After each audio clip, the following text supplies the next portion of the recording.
Good morning. Good morning. Good morning. It's round two of the US Masters, and Amon is playing black this morning against FM Ryo Chen, born in the year 2000, just like Amon's previous opponent. Again, and you can see in the title, there's a delay command. Cameras are live. Meanwhile, the broadcast has at least a 15-minute delay. Looks like it should be even more considering the round started 32 minutes ago. But we're here. We're going to have some fun. We're going to enjoy. I was just taking a look at the soccer games happening, Portugal versus Ghana. Um, Multitasking a bit. I think in 30 minutes or an hour, there's NFL Thanksgiving. Pretty big game as well, or fun game. So lots of distractions right now. So I appreciate you guys hanging out here with me and hopefully supporting them on.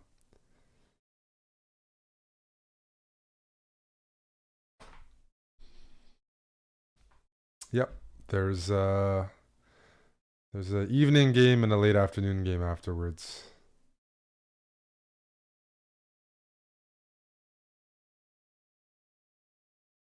Boris Broski is asking if the pawn is hanging. And whenever you are asking yourself that question, you should also ask yourself, are these guys bad at or am I bad? Are they just hanging pawns or is there actually a reason? And you should generally assume that you're missing something and try to figure out what that is. That's the problem. You're asking what his compensation is. You're not actually thinking for yourself. And if you don't think for yourself, you won't get better.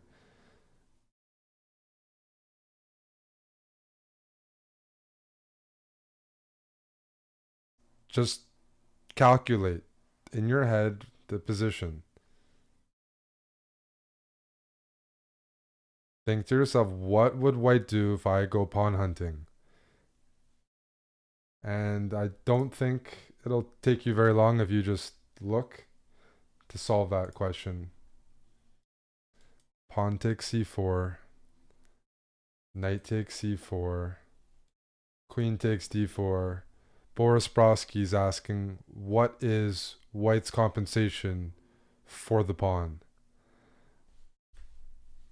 if black goes pawn hunting?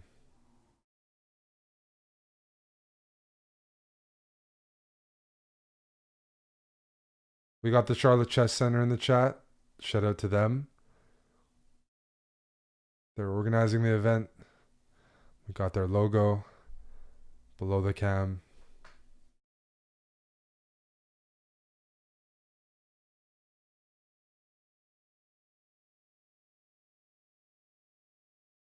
You know, one thing I appreciate about what they're doing, just one of the other many things, let's say, the rounds are at 11 and 6:30, I think. Some tournaments do the rounds at 11 and 5. Sorry, 10 and 5. 10 and 5.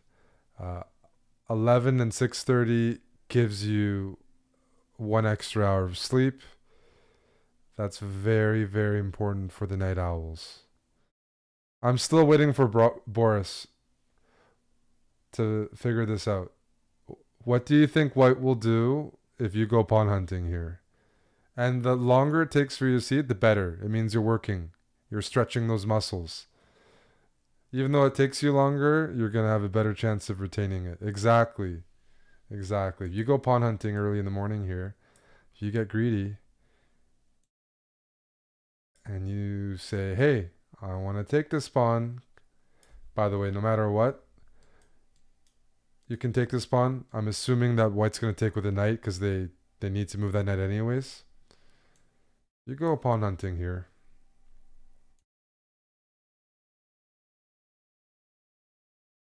We have a discovered check. Yes. The queens are touching, and there's a check. You're going to lose that queen. No, Boris was working hard at the position. It took him a while, so I think he was looking at it and figuring it out. Good morning to Mannered Monkey. Also, the Charlotte Chess Center provides both boards and clocks to all players. This is true. You cannot take that for granted in the United States of America.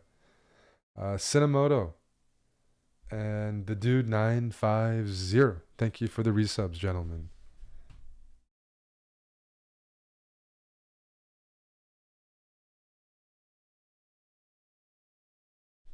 Good morning to Chris Herrera 96.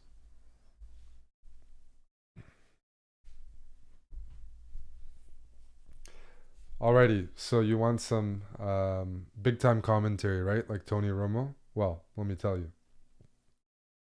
Let's go from the start. So here Amon's going through his progressions. He sees e4. He's got a wide repertoire. None of them are scoring well. You know, the French. He's been playing the Sicilian a bit, the Taimanov. He goes with the French. He got his IM title with the French, and it used to be his childhood opening. D4, D5, and right here, 92 plays H6. A playable move against the Tarrasch. Not the main move, but Amon has played it before. I believe Nigel Short has played it. He might have played it against Michael Adams in a London Chess Classic game about 12 years ago. It's a waiting move that can be useful in certain positions because, well, I wish I didn't start talking. Now I have to actually explain what I'm saying. So there's some lines. I'm gonna make some moves here. Knight f3, knight f6, white goes e5, grabs some space, knight d7, bishop d3, c5, c3, knight c6. And the point being, in positions like this, with a pawn on h6, sometimes black also goes g5 here. And why g5? They want to undermine this knight on f3 so they can take on d4. There's a few other ideas as well, but this can be one of them.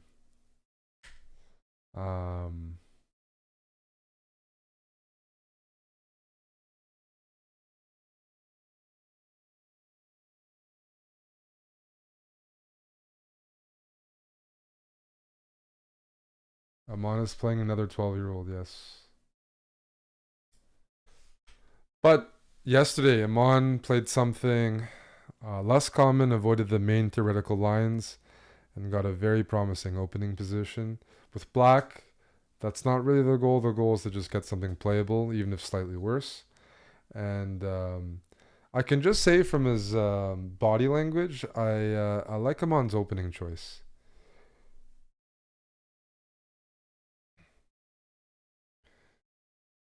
He has had some poor results in the Sicilian.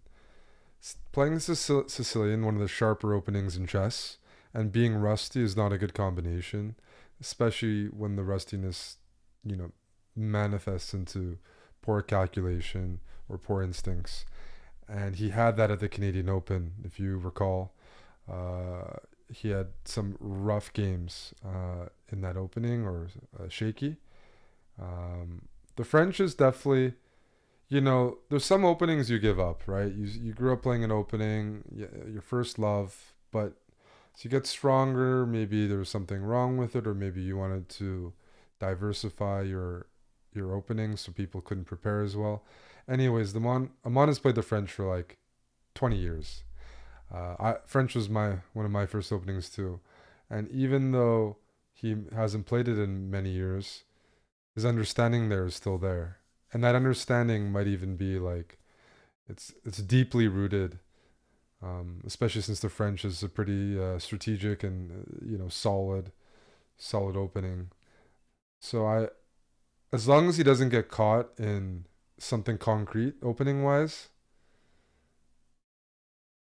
I actually like the opening choice a lot.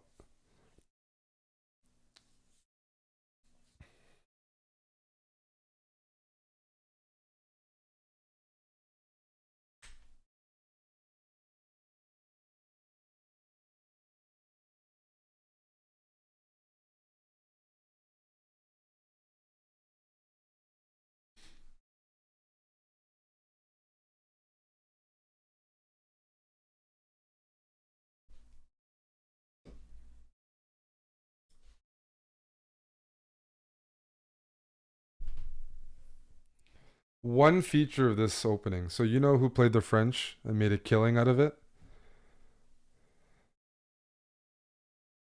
Okay, which World Championship challenger in the last 50 years made a killing from the French? They were a World Championship challenger, but they made a killing from the French. No, Stealthy Wolf.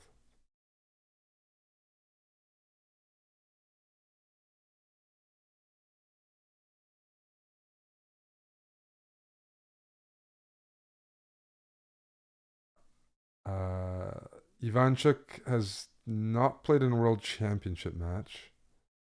Shirov was owed a World Championship match, but I'm not. I'm actually kind of disturbed by how nobody knows the answer to this. It took the 30th comment from Latinum Blonde is correct. Victor Korchnoi. I mean, some of the guesses are so far off, I can't even address them. Victor the Terrible. That is correct, Latinum Blonde. Very well done. Very well done. A lifelong practitioner of the French.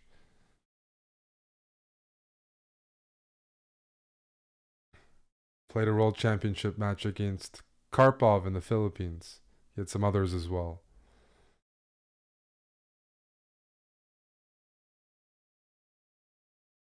I think he also beat Caruana with the French when he was maybe 76 or 77 years old in Gibraltar.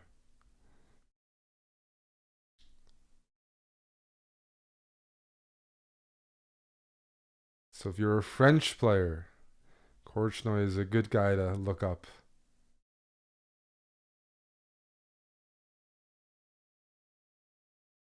But anyways, the reason I also thought of Korchnoi is he played IQP positions, and this occurs from this opening. For example, E takes D5, DC, Bishop C, Castle, Castle. Just an example. These positions, Korchnoi would play on the black side. You know, black has the isolated pawn, but active pieces, comfortable development. Amon, from our years playing together, I've seen him wield these positions pretty effectively. But again, it's been almost 10 years since he was playing the French regularly. And we both were. And we even worked on it. And we had some lines together. But I don't know the modern state of this. But the good thing about the French is it hasn't been like super trendy in the last 10 years. So it hasn't moved that quickly. And some of the older lines, the principles remain the same. Whereas some opening like the Grunfeld has changed completely with computers and being popular and all these different lines being played. But when there's less volume, there's generally less innovation.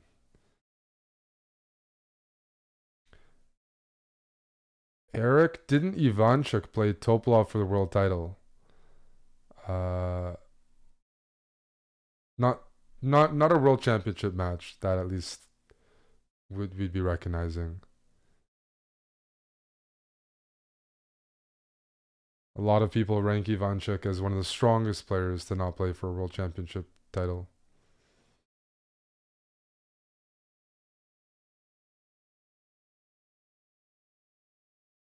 Hello, Mannered Monkey. Slomcax, thank you for the 33 months.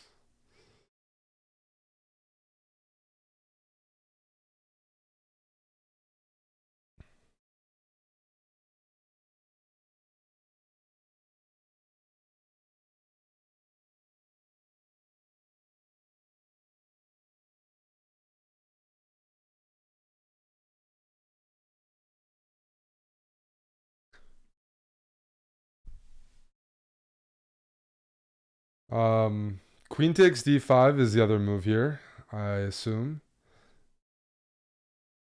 Because let's say you capture and white castles. The Question is if you can play c4, and I think you can play c4 in this position. Queen takes could be an idea. Getting some position like this. Black's pretty solid. They want to eventually maybe flank out of the light squared bishop. And the tension in the middle, in the center, is being relieved. But I guess what I'm getting at is I think Aman has a good feel for French positions. He's been playing it a long time, and he had objectively some pretty good results. Whereas the Sicilian, which he started adding on later on, he doesn't have as good of a feel for those positions. And in order to have good results, he had to be pretty well prepared because of the nature of the openings being sharper. For example, the Taimanov, which he played and he beat Shirov with. But he was very well prepared at the time and working hard on the opening. So just by feel for the positions, I definitely strongly prefer the French as his choice. And I don't know what process he went over in order to pick this. If he's, is Aman preparing for his opponents? Is he watching soccer? Is he talking to his girlfriend? I have no idea. Again, we're not really professional players anymore. Aman's more of a commentator these days. So I don't know.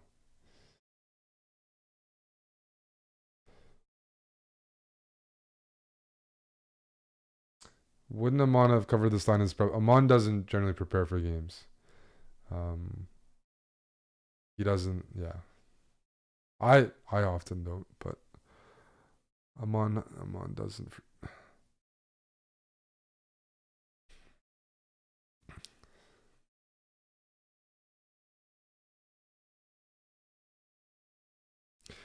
It's interesting, not to get political, but I was just playing in Europe, and also playing in India at the Olympiad, and nobody in Europe was wearing a mask at the tournament. I didn't have a problem with it, but nobody was wearing a mask. And I see many masks, relatively speaking, through the camera. But at the Olympiad, the only countries I think that were wearing masks were a couple of the Eastern Asian countries. Nope, I actually came back from Austria feeling good, Goblin. I went there feeling bad, and I came back feeling good. I got sick after I got back, but I already went there. Yeah, I felt really refreshed in the mountains.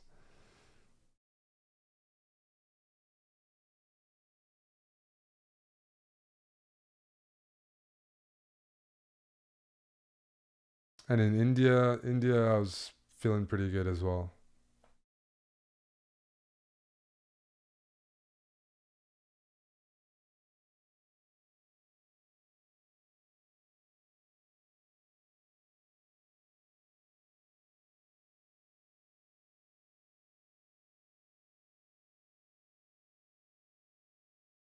If you want to see the standings, the command is just !US Masters. It's in the title. You can check the standings and pairings. Aman's on 1 out of 1 right now.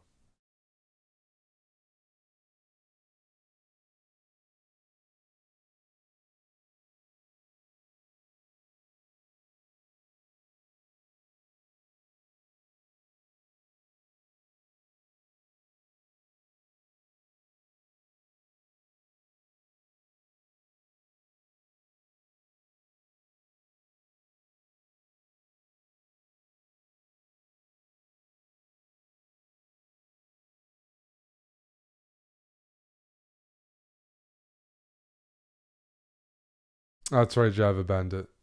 It was pretty common in some of those countries when we visited pre-COVID.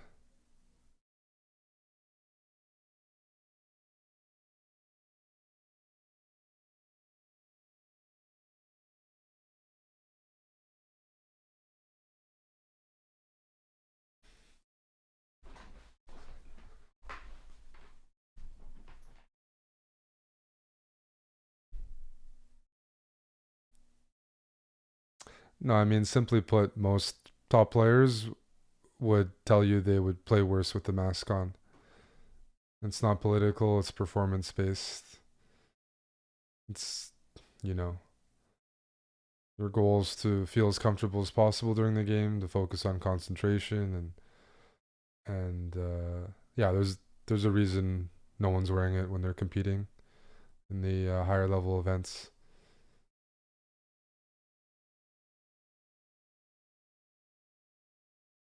It's so if you're sick, it's one thing, but um,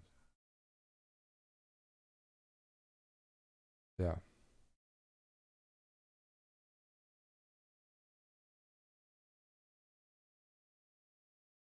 yeah, it's zero impact. A lot more people would wear it, but it's already hard enough to concentrate in chess.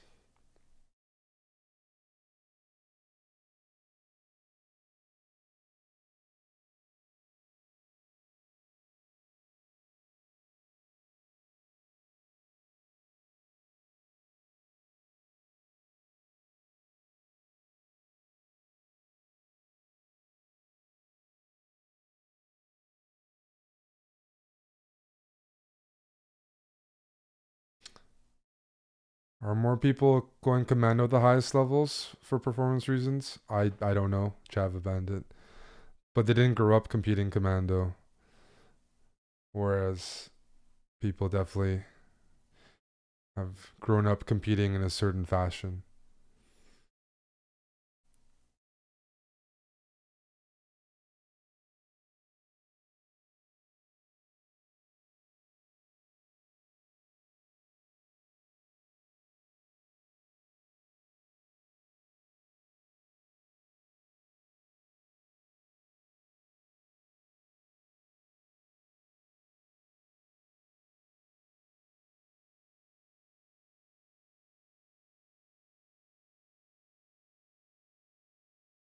The opening is a French Tarash.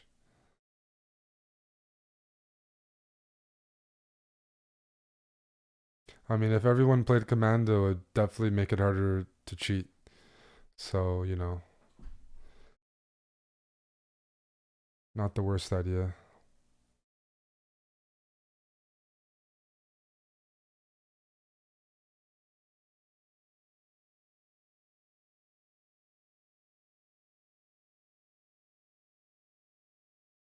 Russo, Hikaru's already doing that, and he's already complained about the dress code. He wants, he said, let the players wear something that's comfortable as long as it's like reasonable. Doesn't have to be a suit, but really depends. If I consider the putting the video on an equivalent delay, I keep having to address it. Um, I don't have a direct video feed, and it's not an option to put it on a delay, as far as I understand. But I'm just a one man crew here, not a big operation in terms of managing a broadcast, and I can't make everyone happy. There's two options: I take off the camera, or people stop asking about the camera all the time, because I can't really fix it.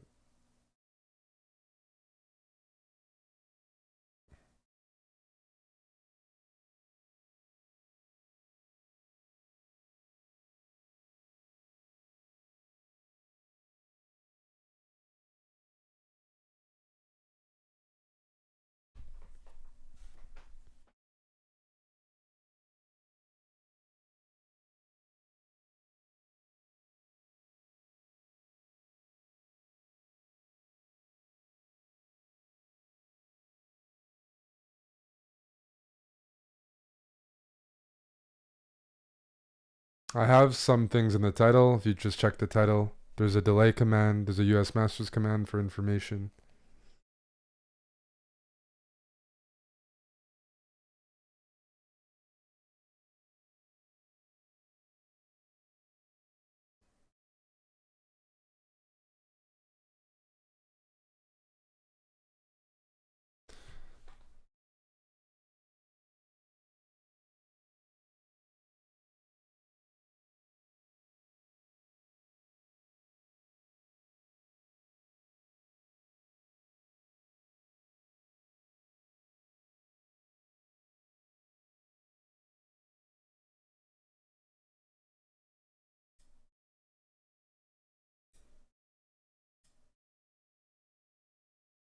No, the commands are set so people don't spam it.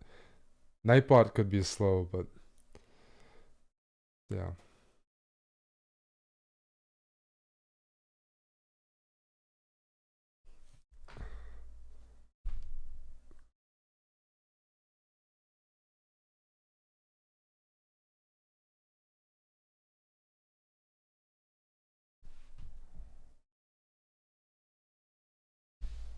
We'll get it sorted. It's Coffee Cup, thanks for the raid, and Sandberg, thanks for the prime.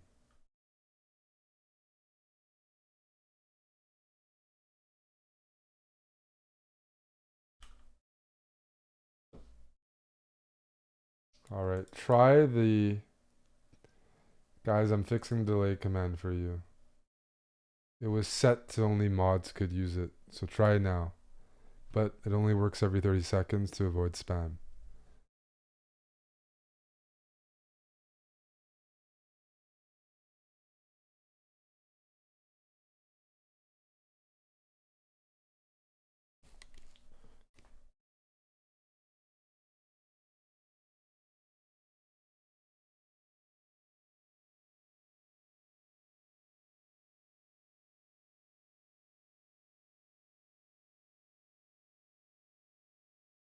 Alrighty, so the purpose of this check, I think, is to provoke bishop e7. Now you can consider taking the pawn.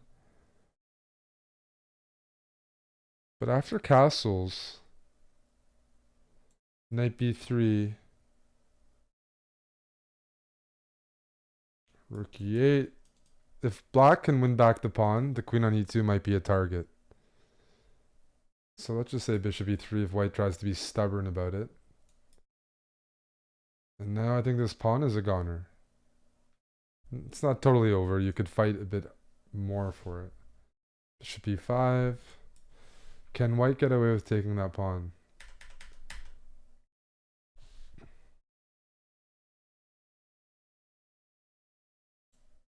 So maybe a5 to play a4.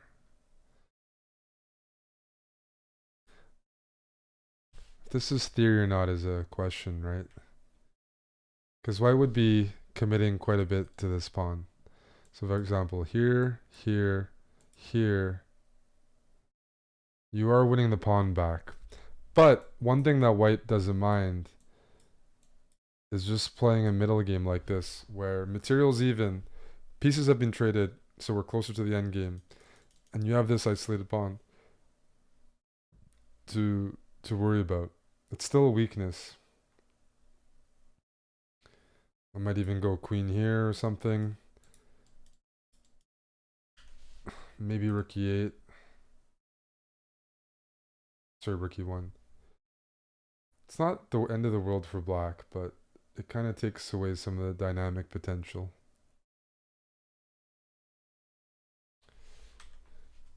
So white is probably figuring out, if they're not in theory right now, they're just trying to calculate if they can take on c5 or not. And Schnei, thanks for the 7 months.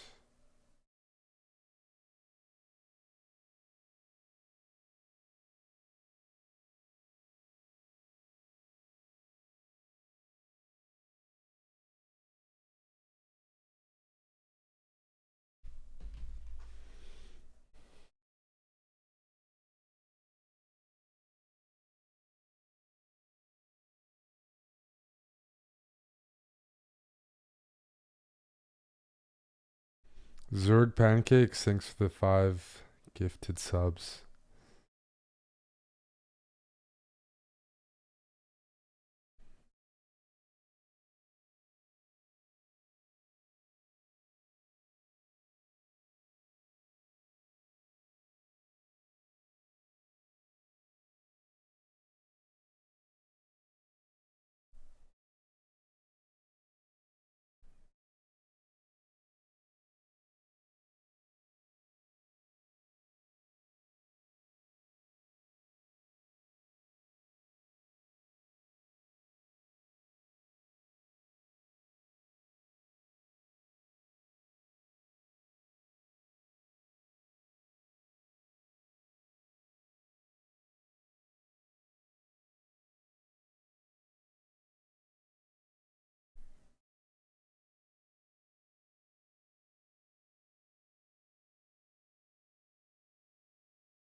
If the kid is taking a nap, we're allowed to take a nap as well.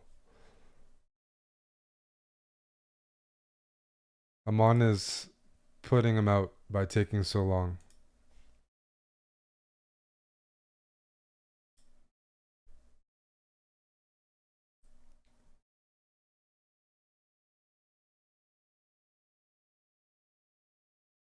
But if you don't take on c5, then this move doesn't make sense, right? Let's say you castle. Then I castle. Well, now you can't even go here because of this. So let's say you take, black recaptures, and you go knight b3, unraveling a bit, freeing up this bishop. I get rook e8 with tempo. And then your queen has to probably go back. And then you pretty much just wasted time. And now black is set up in time. Nice and comfortable development. So, I can't imagine anything but this being played right now.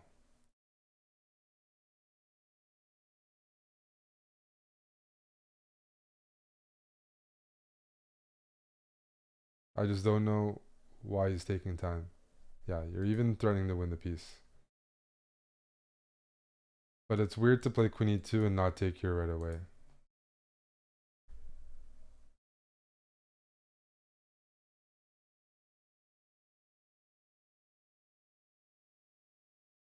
The only other move to consider would be bishop e5 check. But it's not really particularly useful. Knight 7 here, and after castles, this pawn is in even worse shape. Unless you just go full greed and you try to hold on to it somehow with like b4. Even stuff like this. c6, takes, rook here, castles. White's up a pawn. So maybe this is what he's looking at. But there's a chance you can get some good compensation as black eventually. A couple accurate moves are probably needed. Rook e8.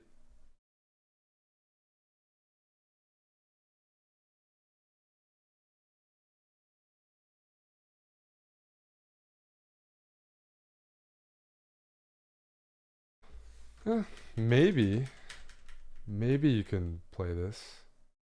Definitely looks a bit off to me, but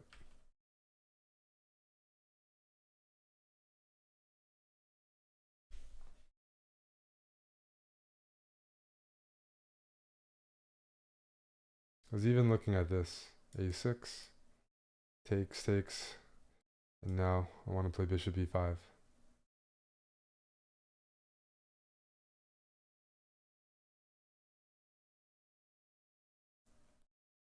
Thank you, b8 checkmate.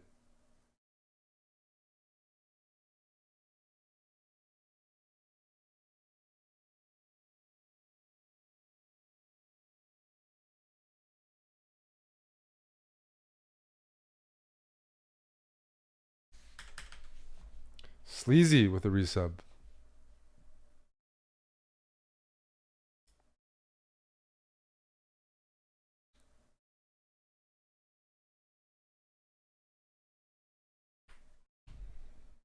Okay, dc5 is on the board.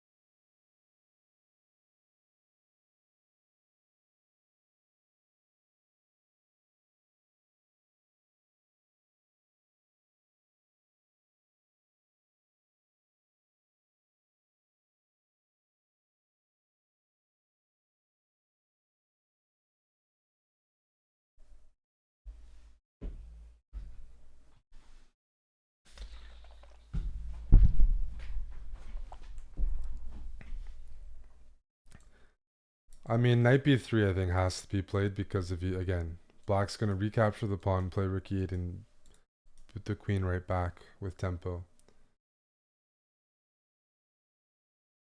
Knight b3, bishop c5, knight c5, rook e8 is better, no? Well, it's better in the sense that Amon will be down a piece. 11 moves in, and then the game will be over in 20 minutes, and then can go watch some soccer. It'll be better in that sense. Less commentary given. We can just all go home.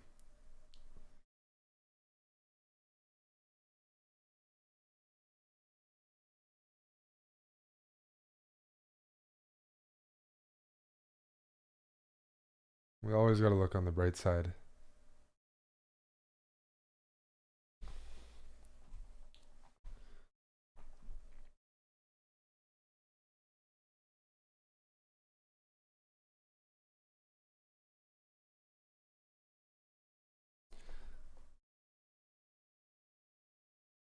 Amon is wearing a very comfortable sweater hoodie.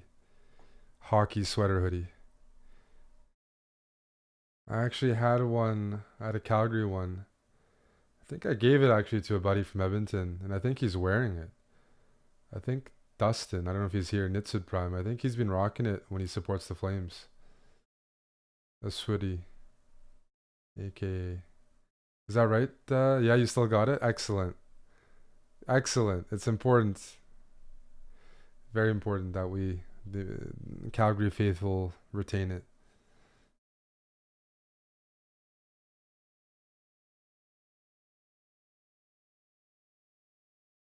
Hey, Lolly. Haven't seen you around much, buddy. Hope you're well. When are Amon's rounds? We posted on Instagram and Twitter. They're about 11 and 6:30 daily.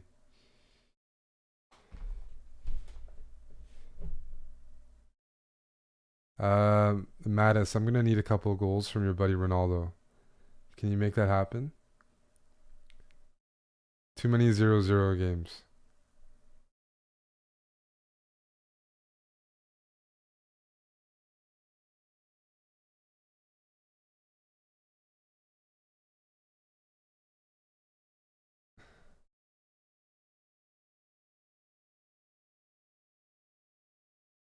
Can you do me a solid there,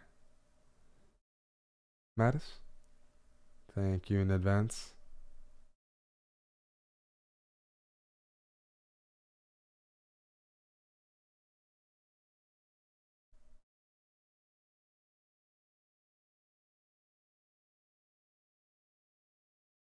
Board isn't live. That's right. There is a delay command in the title for people to check out.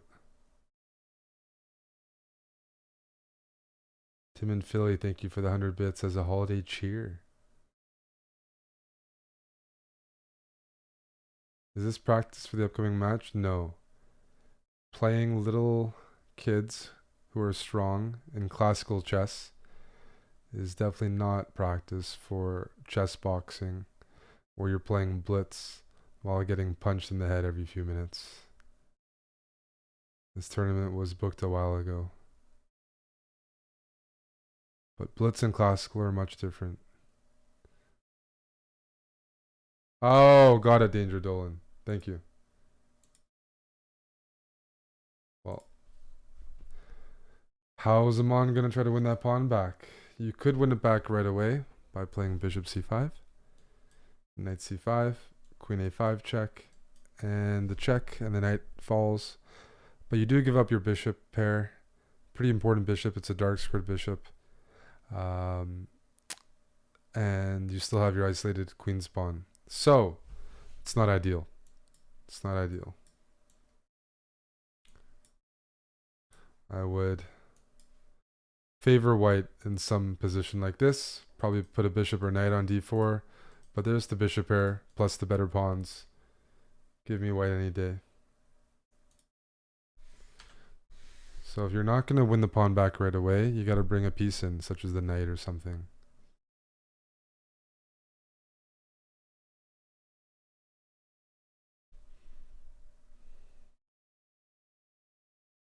Is it tough to play younger opponents? Well, there's more pressure for most people because they consider it like a lose-lose or almost a lose-lose. Like the kids are underrated. They're more likely to be underrated than adults. Okay, if you beat a 10-year-old, you beat a 10-year-old. Yay. And then the idea of losing to a 10-year-old is quite scary or demoralizing.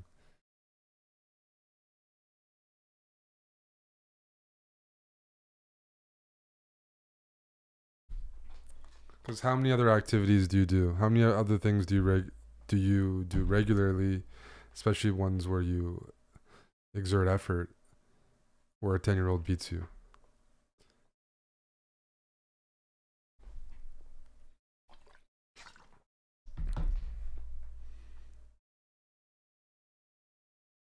Math, I certainly hope 10-year-olds are not beating you in math slice serve, but I wouldn't peg you as the sharpest guy in the channel. Music, having experience counts in music. Call of Duty, maybe 14-year-olds in Call of Duty.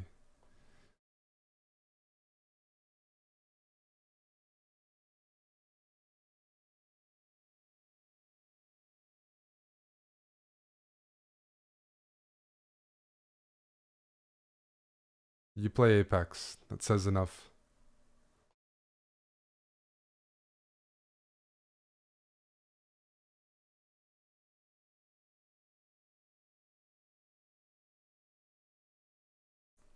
This is mainly an adult channel, so we're pretty safe here.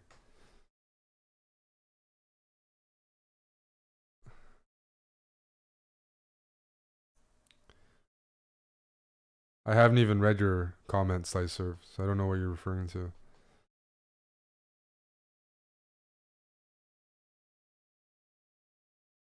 Hello, chicken pants.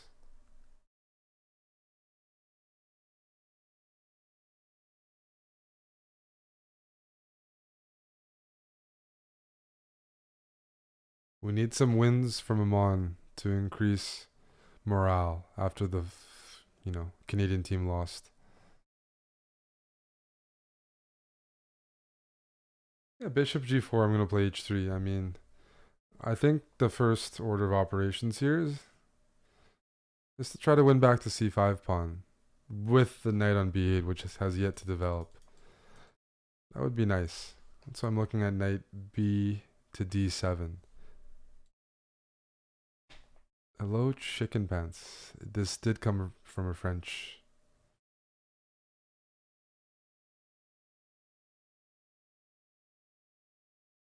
That's right, BH checkmate. Amon's back to the French, and I like the idea. Rook E8, bishop E3. So rook E8's the other move we already analyzed, but they might transpose. Knight BD7 and rook E8 might transpose if white goes bishop E3.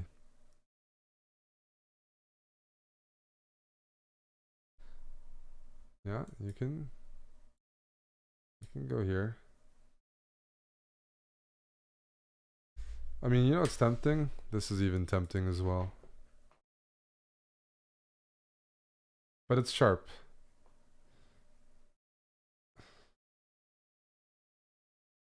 Maybe knight D7 now. He's playing a kid, so queenside castles. Some of the kids like to play very aggressive. Hyper aggressive.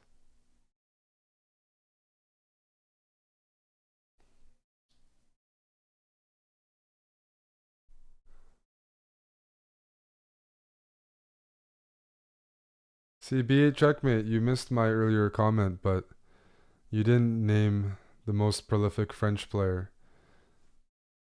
on a scale from Petrosian to Morozevich.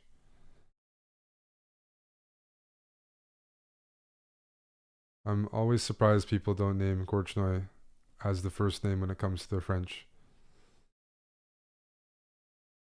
He also had the longest career, played the most games in the opening, and had a higher peak than pretty much everyone in that opening.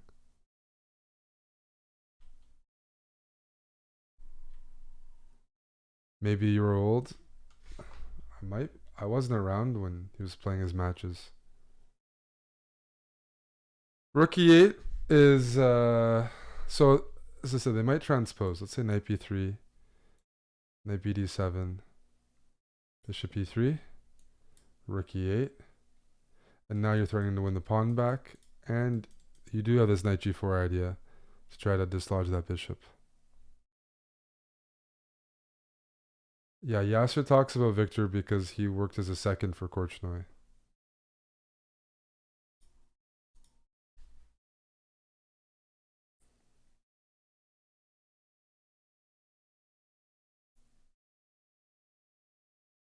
Well, the reason I've already compared him to Korchnoi is Korchnoi specialized in these IQP positions in the Tarrasch b8 checkmate.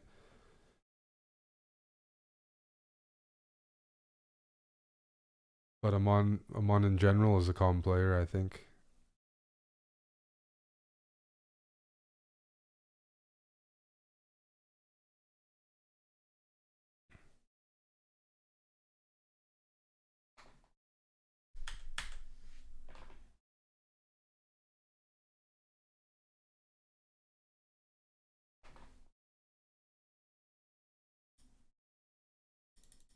Thank you, Lily, for the raid and for the wishes.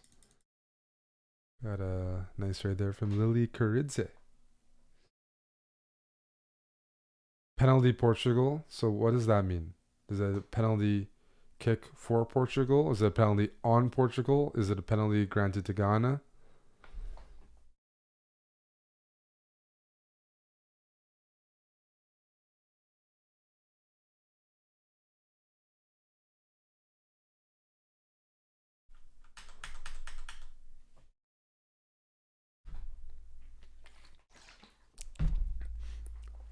I need lots of goals.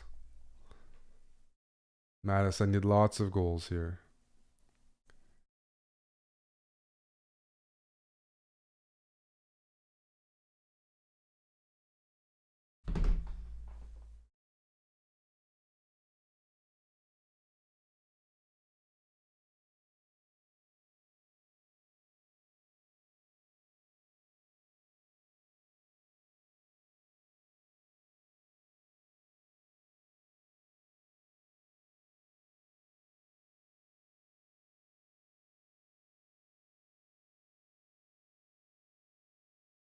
Some people like the book, some people don't, but I'm surprised, Marleyev, about your question, because there's a book series by Kasparov called My Great Predecessors. And there's some other series as well, and they kind of, most books will cover why the French was a very suitable opening for Korchnoi with his style, his combative style and counterattacking strengths. That it was a good fit.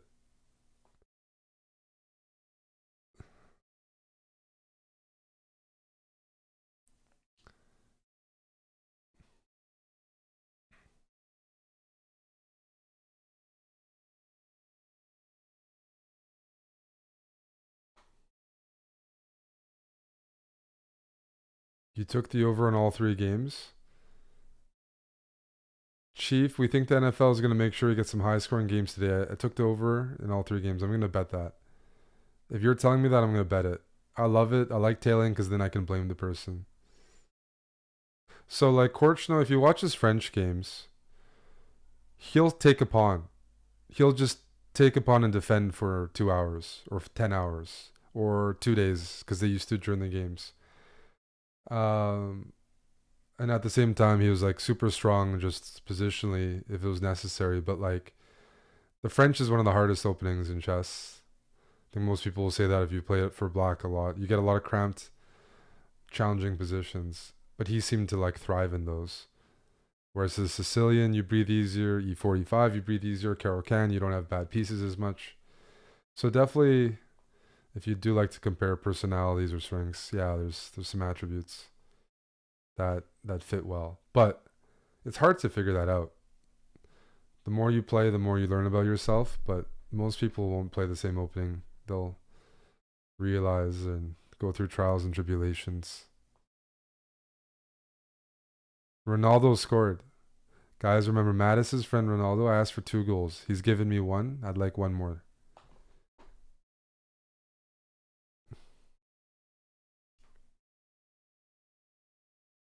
Why the long think here?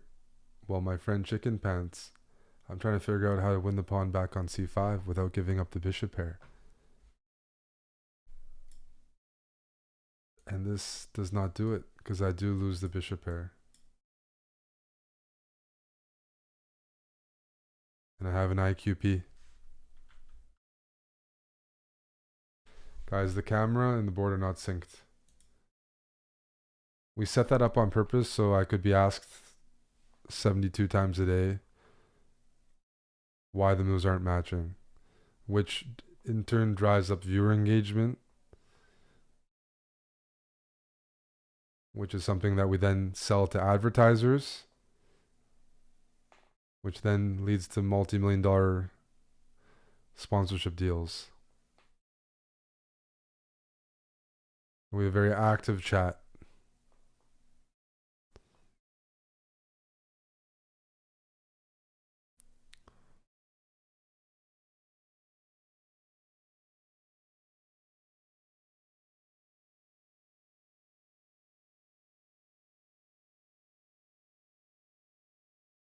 The camera, there's a 15-minute delay. The command is !delay. Yes, Mattis. HelloFresh would be great. If you could order some for your buddy Red Rum, that'd be great. It's only available for Americans. We only have a couple weeks left in the promo, but it's good. Plus, it's getting cold, so you do want to stay in and cook. Watch some of the sports happening, watch some of the chess. So HelloFresh kind of fits the season anyways.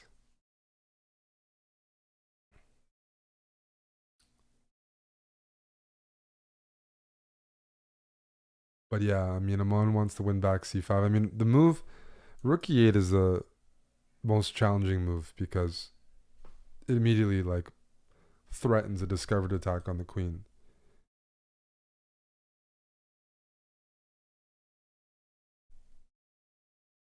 And the upside is if white castles and you get to just take this pawn back while preserving your bishop, you're doing great. But what you have to calculate is bishop e3 and figure this out.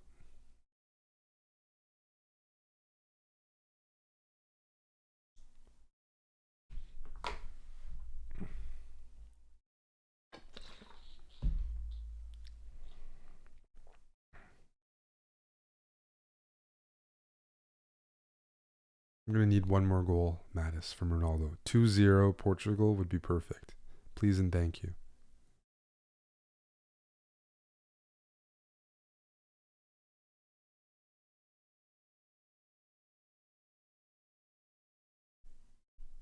I also took both teams to score, and I picked no because I figured Portugal wouldn't give up a goal.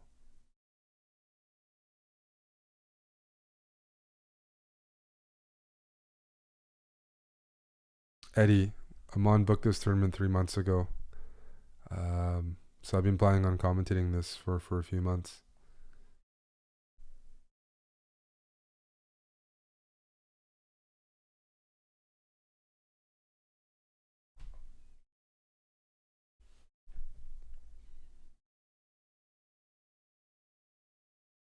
His last over the board event was at the end of July. Played a couple events in Canada. Figured we'd try out the formula with a camera. We just didn't know there'd be a delay. The delay was implemented or announced shortly before the event started. At least we became aware of it shortly before the event started. And I'm sure it's no coincidence that tournaments have been implementing this ever since the Sinquefield Cup.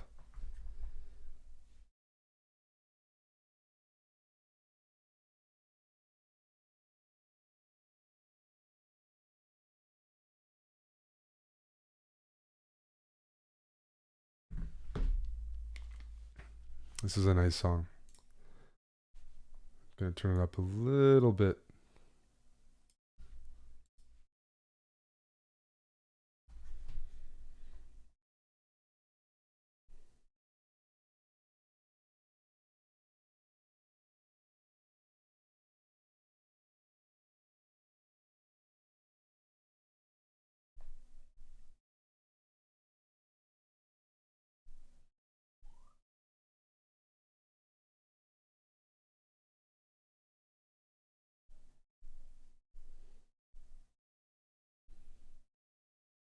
Hello, Machakos.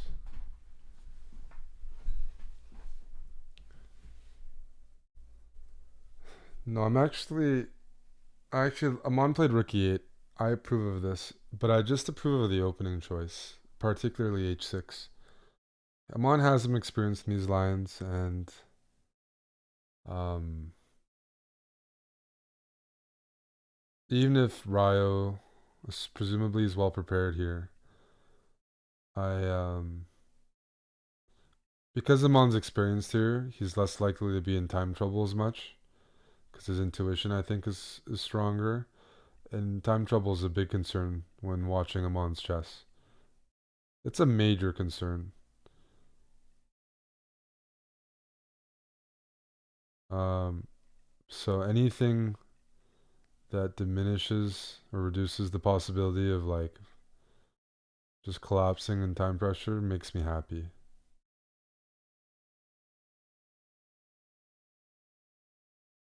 This is going to be a sharp game because white's fighting for that pawn on c5, holding on to it.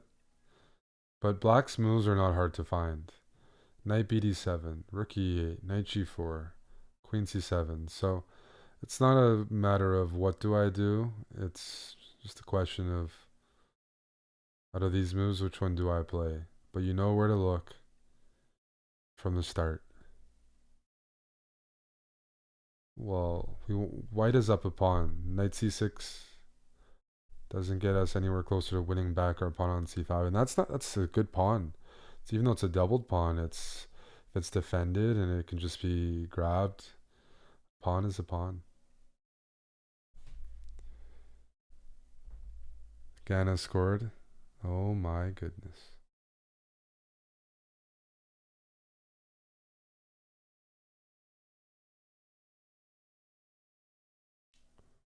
R.I.P. my bet.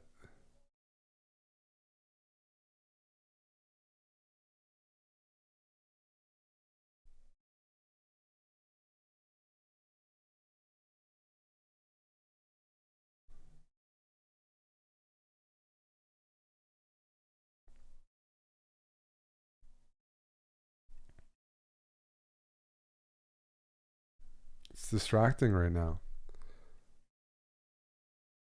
We got the soccer happening. Got big morning chess. How many Hello Freshes do we need to make it up? I'd like to get to 10 signups, Sleazy. It's Thanksgiving in the US. Cook your family a HelloFresh meal. Take advantage of that 70% off with our promo code.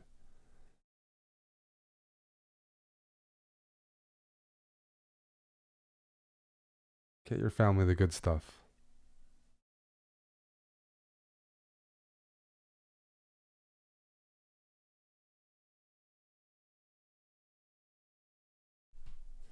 My rating at 12 was 1500.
It really wouldn't surprise me if Amon's opponent tries to hold on to that pawn.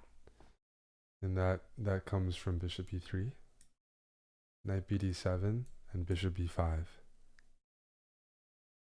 Do I know when the last time was that Canada qualified for the World Cup? Was it 1986? Is that the answer, or is it way before then? Oh, I was right. Oh, yeah. Good stuff.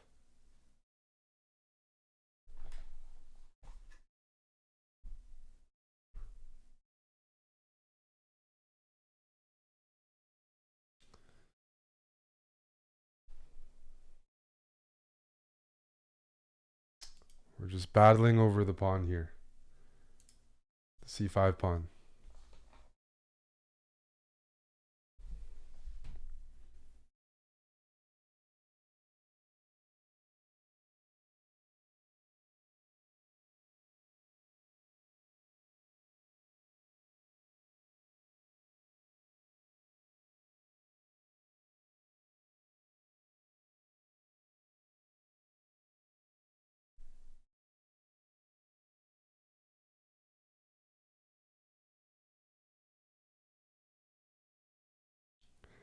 I need multiple goals from Portugal right now. That's what I need. Mattis. I would like a 3-1.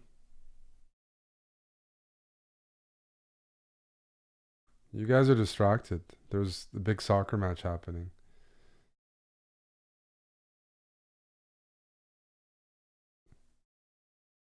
And American football about to start.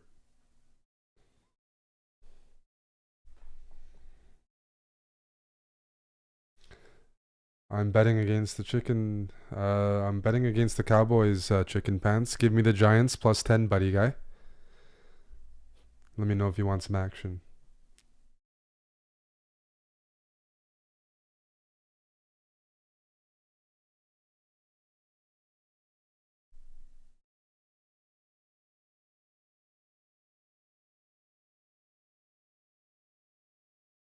If you want the Cowboys minus 10, let me know. You hurt the Vikings last week. Did Portugal give up another goal? Is it 2-2? Isn't that unreal? 4 goals in like 20 minutes? Everyone keeps saying go Ghana or Portugal sucks, but aren't they up 2-1? Or what am I missing?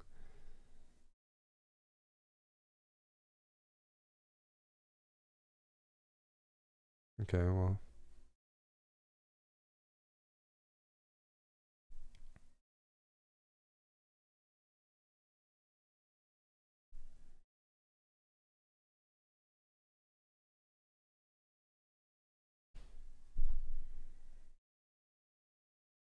Amon would be on this 36th board, but we're on board 6, so that he's close to the edge where we can put a camera on and we can be creepy voyeurs online.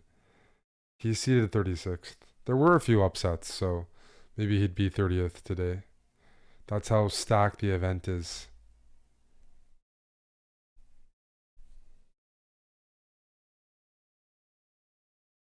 I need multiple goals from Portugal. I need 3-1, please.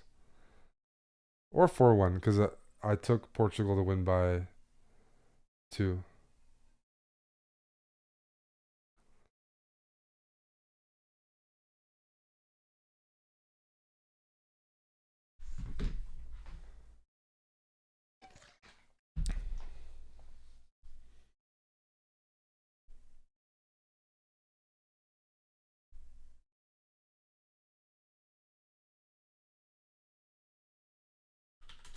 Alright, chicken pants. Good luck, sir. Canty beat a GM yesterday. I'll take the Giants. I'm just taking the spread. 10 points. A big 10. I'm gonna upload yesterday's coverage to our VOD channel. So if you want to watch that, go to our YouTube VOD channel. It's uploaded there right now.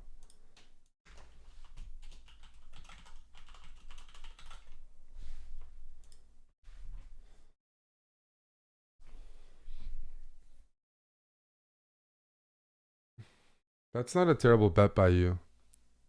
You have such a good defense. It's not like Cowboys from the past. Like you might have, who knows? Your quarterback Prescott. He could do some funny stuff. But I mean, your D makes stops and they take the ball away. Like you can definitely run up the score pretty well compared to most teams. on both ends.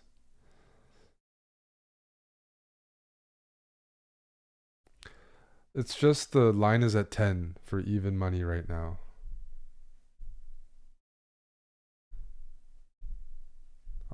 So 9 points usually have to buy extra, but maybe for you I make an exception. You get what I mean though. 10 points sounds a lot better than 9 because that's a field goal and a touchdown. Amon's current FIDE is 24.37. It's the lowest he's been in ages.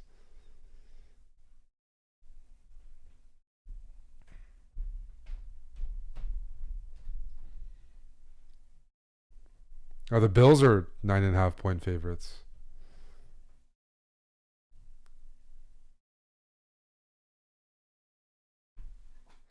I would give you 9 points, but then you have to give me. It'd have to be 120 to 100.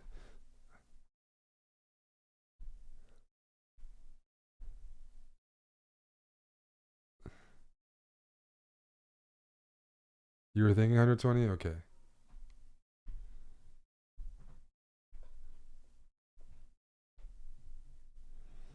Don't hurt me too bad.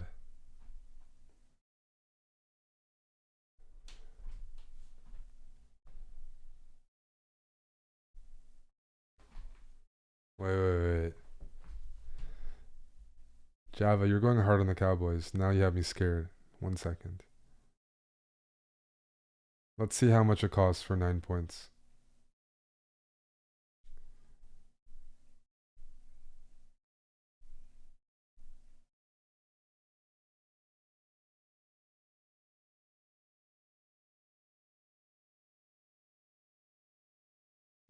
Can we do more relaxing rapid content? If we get more views, maybe. They play at the level their rating is. Rating is an indication of level, not title. Title might show some experience or some of your ceiling, but your current rating should be more accurate in most cases.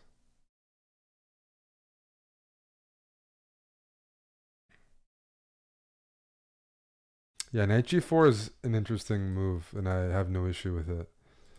But you might have to live with not winning the pawn back, but getting dynamic compensation, such as winning the bishop pair, maybe hurting white's structure. But you might not get your pawn back.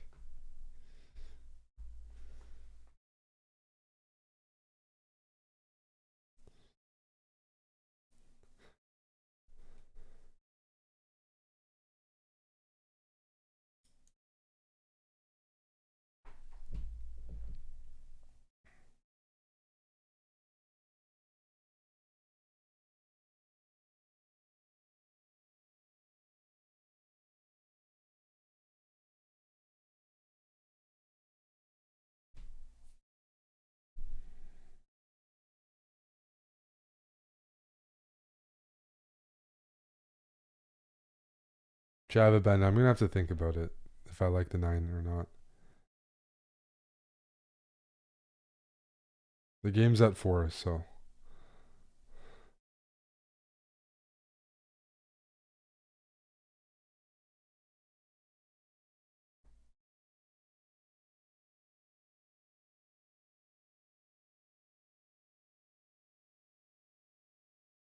Amon playing a 12-year-old.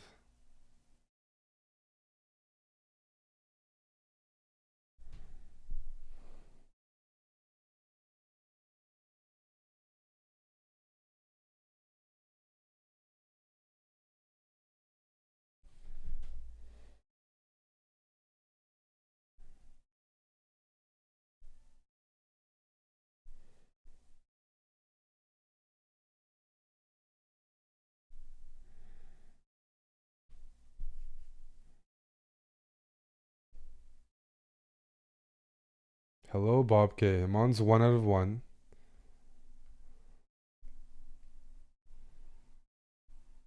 And he's still trying to win the pawn back here with knight bd7. That just came in on the broadcast. I'm expecting bishop e5 to be stubborn about it.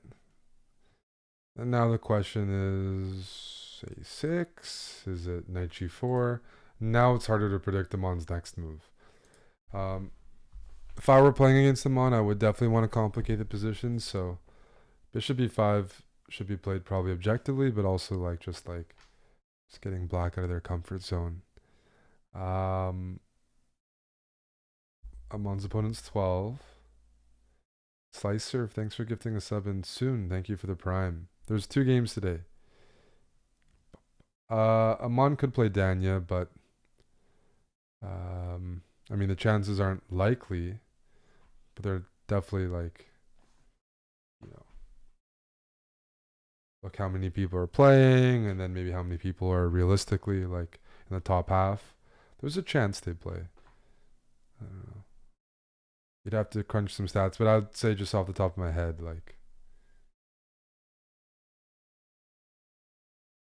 maybe there we get 10% chance or something we get Danya. But the thing about it is Amon's gonna have to have a good start. Danya's likely gonna. He's one of the higher rated players in the tournament. Amon's seeded 36, so if they're gonna play it, usually it would probably imply Amon's doing well. Hey Alex 14, how's our below deck viewer doing?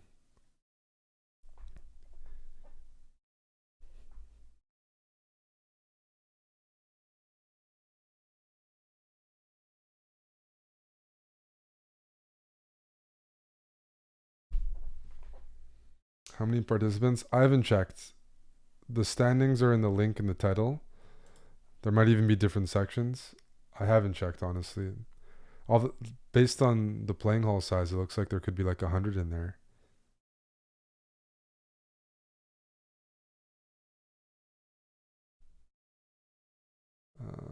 Let's see here.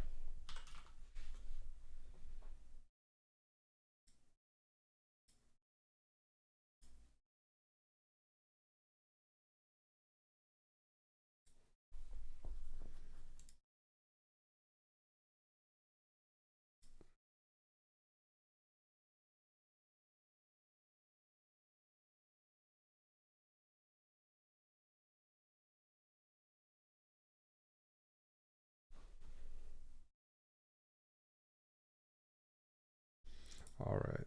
How much does it cost to buy points? I'm investigating here.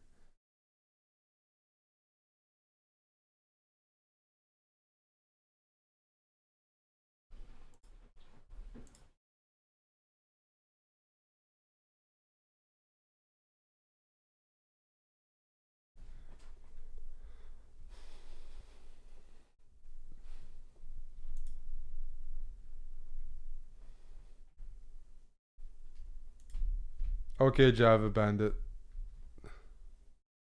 I'll book you.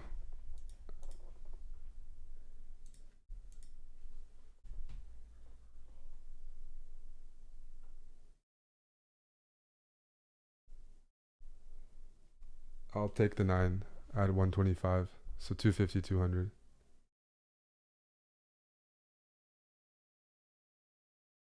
Well, you were offering 125, I thought. Okay. Is it my 200 to your 250? Hello, MapRail. Just talking about NFL and soccer and chess. Lots, lots to watch.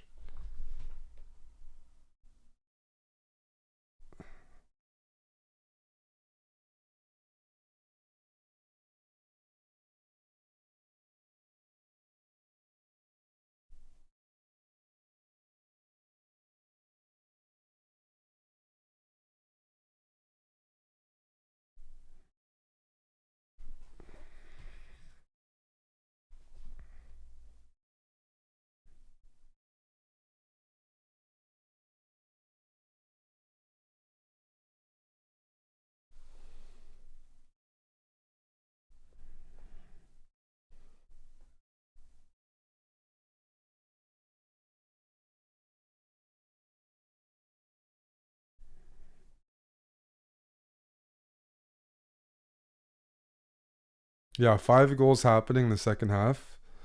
That's pretty insane.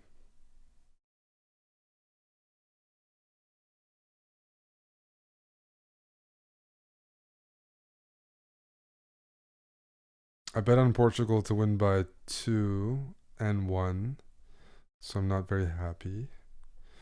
I'm rooting for Canada. I was quite impressed by Spain, although the team they beat was obviously pretty weak, but um, yeah, rooting for Canada. And then if we get knocked out, or when we get knocked out, I'll have to jump on another team's back.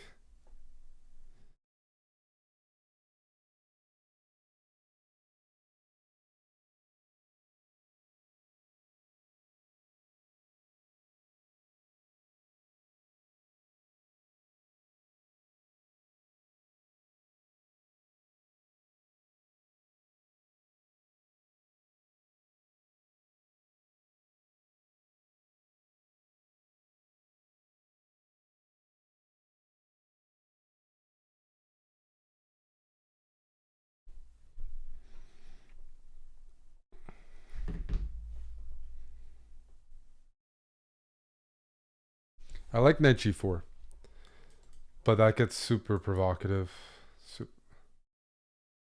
Queenside castle takes, takes a6, for example. And even just a position like this, black is down a pawn. There's two weak pawns here, plus open lines for the bishops potentially. But it's like hard to say. And you might even have this. I mean, a6 bishop a4 is possible as well. And like something like this, queen c7, rook d5. It gets interesting. It gets very sharp. I'm just looking at random lines here where black is down a pawn. Well, in this case, two pawns, but I don't know. Aman doesn't play like that, to be fair. But he's going to have to come up with something serious here because I don't see how you win the pawn back easily. Right? I mean, this pin is annoying. a6, the bishop can just drop back to a4 and the pin's going to stay. So I think you have to be okay with not winning the pawn back. If white, hurts their position in other ways, maintaining it. Aman won his first round. Both of his opponents were born in the year 2010.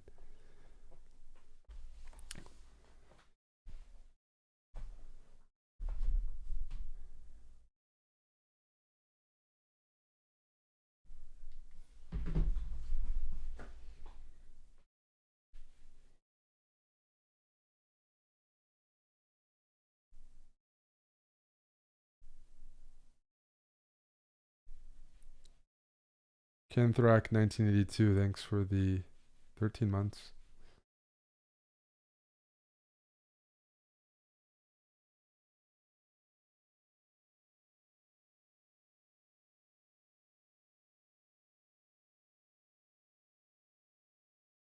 Is that a Nordique sweater? It looks like it.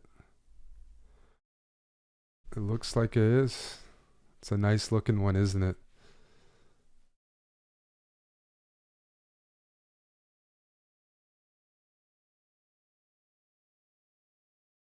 Can we update the stream board? Nope.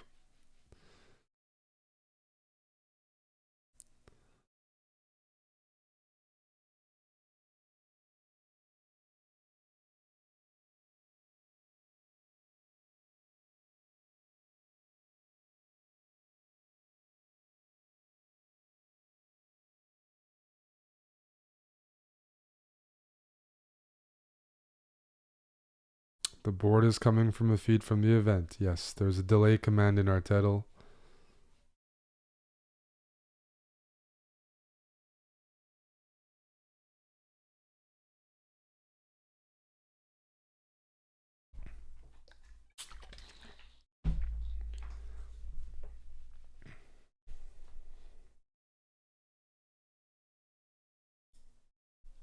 Yeah, bishop e5 is the last move we have on the board.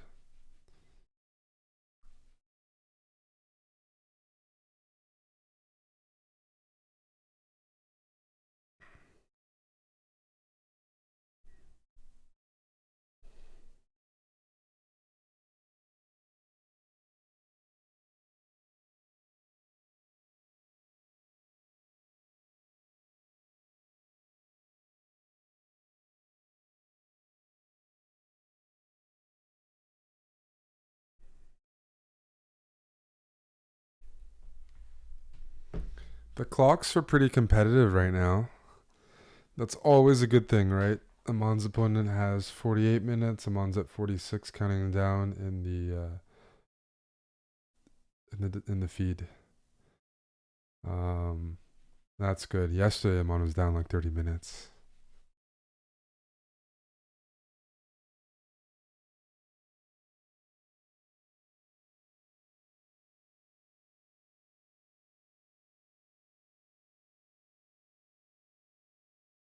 I'll also say that um, the way White is playing, I mean, really going for a fight here. So his opponent's 12. His opponent's an FM. When you're an FM and you're 12, you're going for IM norms, and that means when you have the white pieces, you're playing against these players, higher rated players. You're going for results. You're there to gain experience, and you're there to maximize because it's a norm event. If this was like a 5 round event, you can't win norms. So whether you draw or beat a higher rated player, they're both good results, but it's not, the opportunity cost is smaller because it's not like, oh, if I had done this and this, I could have won a norm. No, you could have won rating. That's one thing, but this is an event designated to help players achieve norms by meeting the minimum requirements of 9 rounds and high rated enough players from different countries.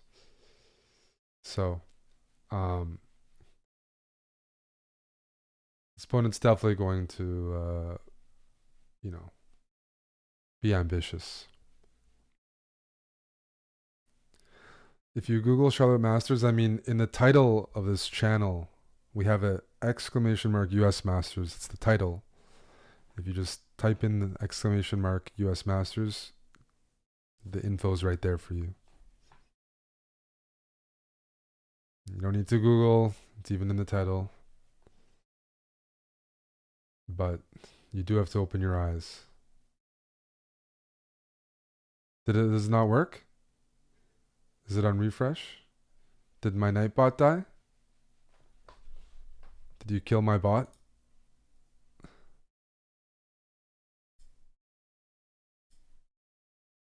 Is my bot dead here?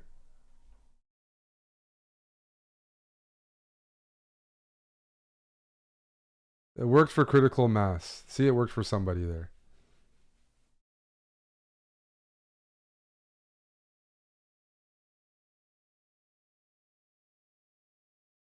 Maybe our bot's on a delay as well.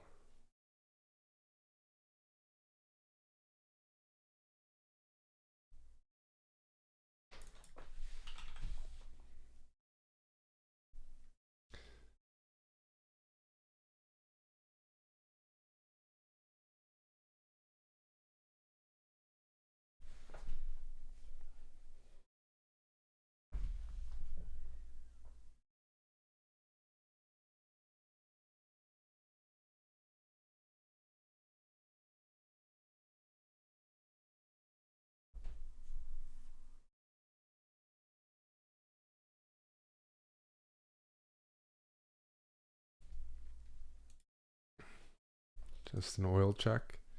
I think Amon's really hoping for white to give up the bishop. Then maybe bishop e5, get some comp.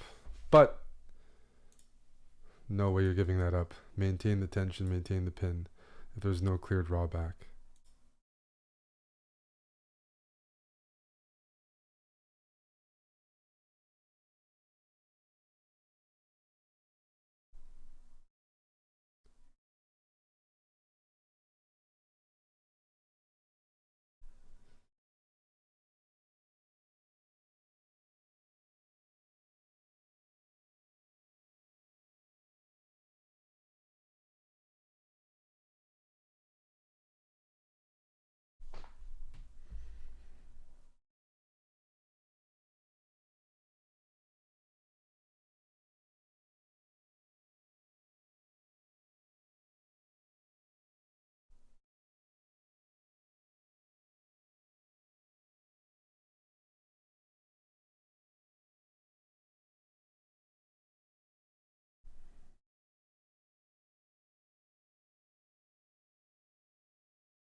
Let me grab some more coffee.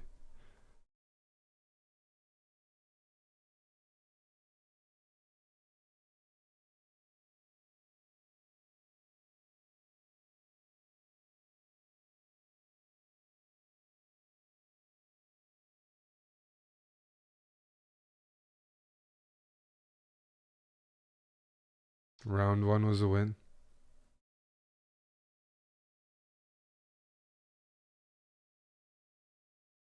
Tricky Hickey subbed 37 minutes ago and I forgot to call it out. Thank you to Tricky Hick.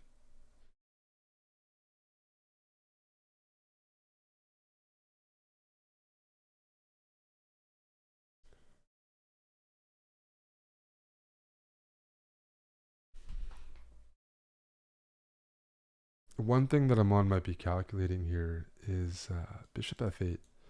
The reason Bishop f8 might be an interesting try is after queenside castle, or kingside castle, but let's just say queenside castle. By moving the bishop back to f8, it frees up the e file, both pinning the bishop and also introducing rook e4 as a move. Horizontally challenging the bishop here, which can't really be defended by any pieces directly. And let's just say you want to fight that. Well, you can give the bishop up. Not very desirable. Bishop pair gives black a lot of light squares, but you can always defend it by just blocking it, putting a piece in the way, like knight to d4. Now the rook doesn't have access to a4, but now the bishop on e3 gets blocked from covering c5. And now we can actually win the pawn back with knight takes c5. And this black wins the pawn back without giving up the bishop pair. Cruising. Same thing. Rook d4. I take this way. After knight takes. Bishop recaptures. Rook takes. We have knight takes e4. We also have d takes e4. So let's just say knight takes e4. We've won our pawn back. It's an idea. You could still claim that even in a position like this, even when black has kind of traded some pieces and unraveled a bit, the isolated pawn still gives white a bit of a push. So it's also de4.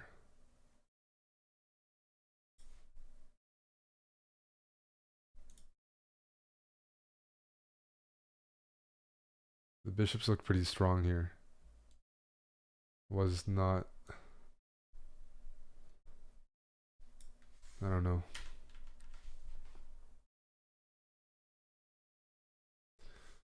We'll see what ends up being played, but bishop f8 and rook e4 is an idea, because this pin is super annoying, because you can't really get out of the way here.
Good morning, Bucko. Bishop f8. You want to go c6? You can do it. I'm probably just gonna go b5, and your bishop's trapped. You take my knight. Recapture the bishop. I've temporarily lost the piece, but I will be winning your bishop back, winning the bishop pair and the bishop, and probably getting some light squares to boot. So this is definitely a move, but I think Aman has a sharp response.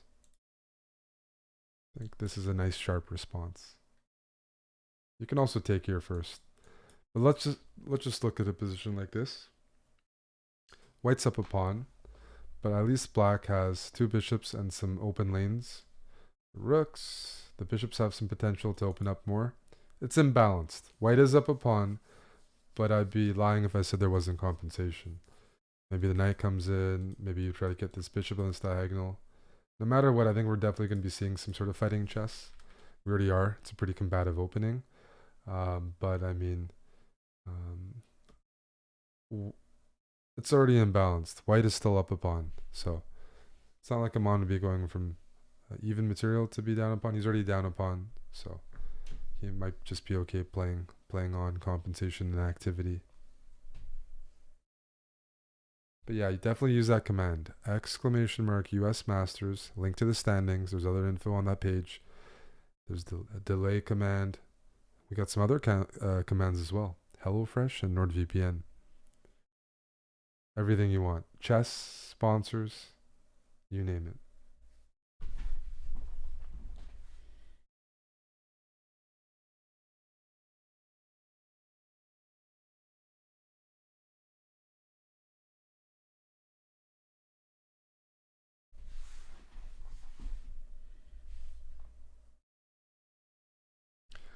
Whose move is it? Well, the most recent move is highlighted on chess.com. So bishop a4.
McNaster, I'm still waiting for a coffee, so you're in charge of commentary in the Twitch chat while I'm away.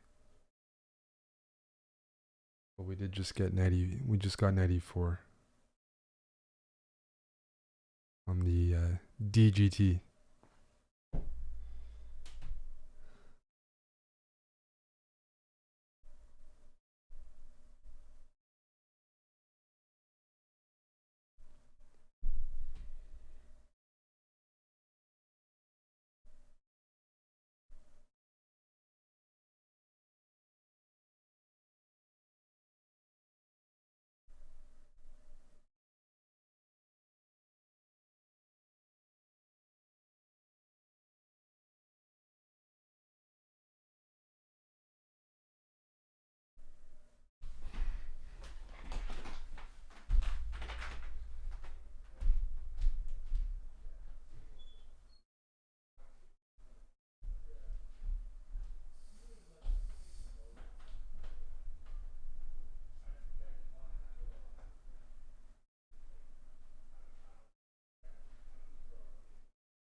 Thanks. The second half was so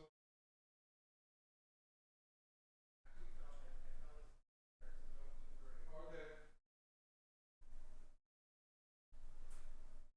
I feel better now. Thanks.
Alrighty. Nicola, 1,000 bits, and Sparky, 25 months. I got my coffee. I hope the commentary given by the Twitch chat was good. And go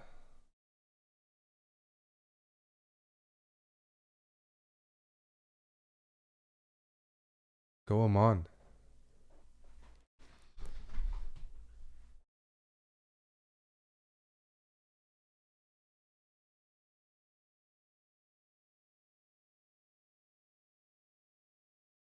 Bucko, I haven't seen it. I just got here.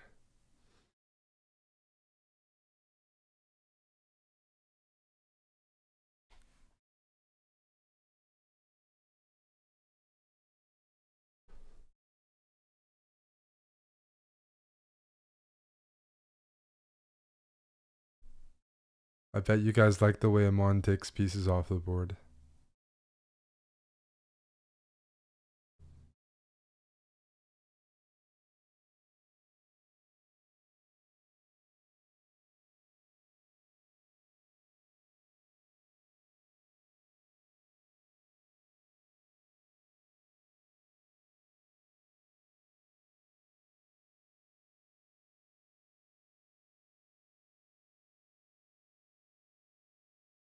The board is not live. That is correct. What's the command? Delay.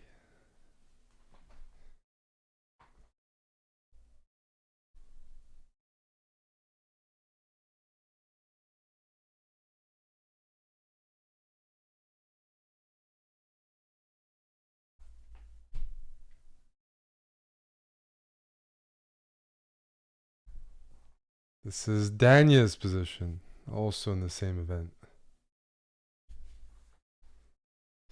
It's live for tier 3s. That's right, Dave.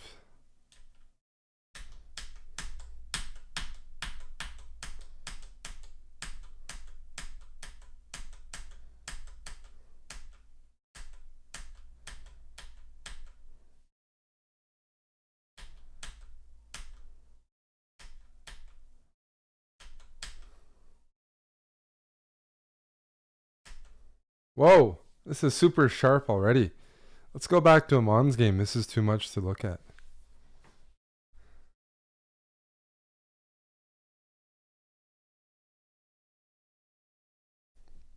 There's discovered attacks on the queen. Holy smokes.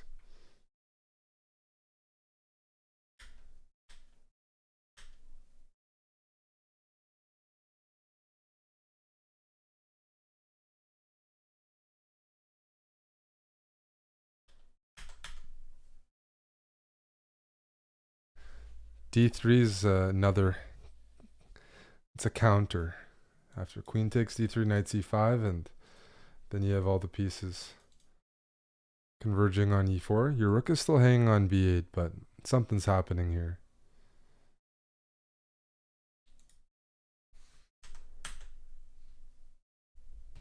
We'll have to check back on that after. Black is up a pawn here, so I don't think it's that bad. But you have to be precise.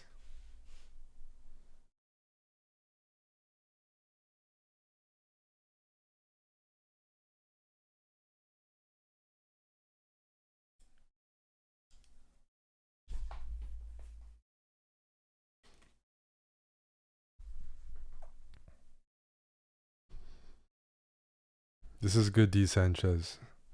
You're analyzing the position. You're watching the cam. You're doing everything. I don't have to do anything. I can just sit here and lurk. But yeah, I don't think Amon is going to win his pawn back. He's going to have to get some activity in return and complicate things. I'll say one thing. I mean, yesterday, Amon was white. He was playing a 2100 must-win game. Black against an FM, you know, close to 2300 FIDE, isn't terrible. So here, I think 2 results are acceptable. We don't accept a loss. Can't sign off on that, but there's 2 games today. So Amon, if he can just hold here, he does get white later on. You're not trying to like blow your load in the morning game. It's not like you're trying to go for 9 out of 9 or something. So he still needs to play the position in front of him.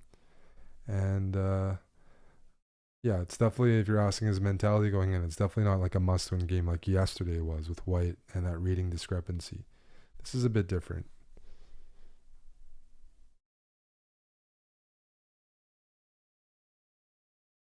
The kid is going to try to beat him on, though, that's for sure. Oh, what's the back of that jersey? Which player is that? Man, my camera's like turned 90 degrees. You guys are going to have to tell me. Our Zoom call, the cam's not straight. It's Buddy Joe. Oof. Great. Just what a beaut. You can't lose with that on. Exactly, Dave. Exactly. Joe Sakic. Jeffrey, thank you for the raid. We're just watching Amon play a sharp Tarash here.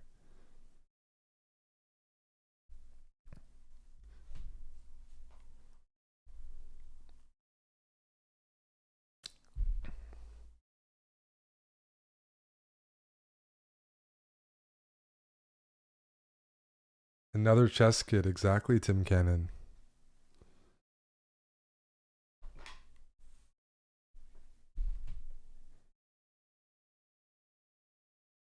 Yeah, in Canada we say Joe Sakic.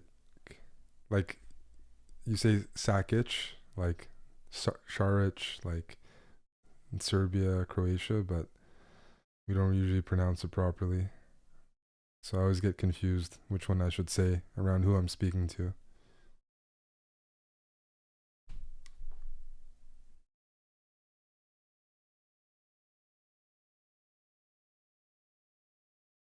No below deck during the tournament.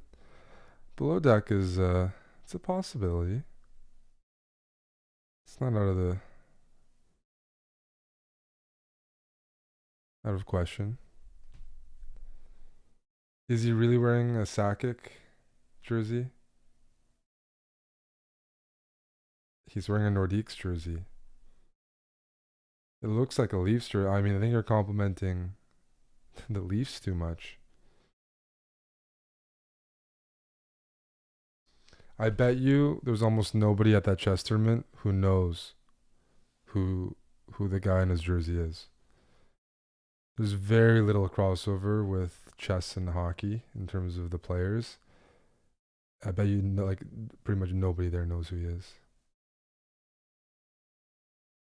It'd have to be in like Scandinavia. You have some people that follow it, or maybe Czech Republic and stuff. But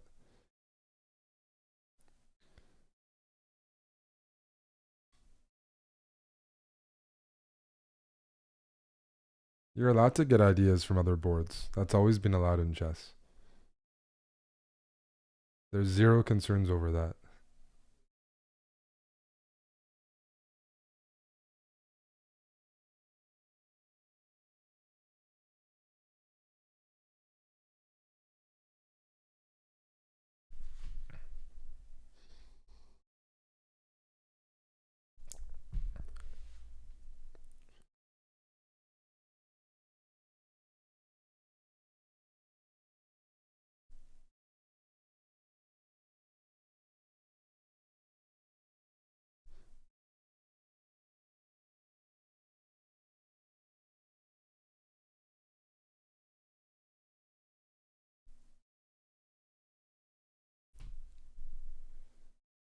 This is a high effort position, isn't it? Amon just won his pawn back, but d5 is loose. Okay, a4 is loose. So let's calculate. Knight takes. Bishop takes. Rook takes. Bishop takes. Pawn takes. Maybe queen c7. You're down a pawn, but this is loose. Maybe there's some compensation here. I can see a bit.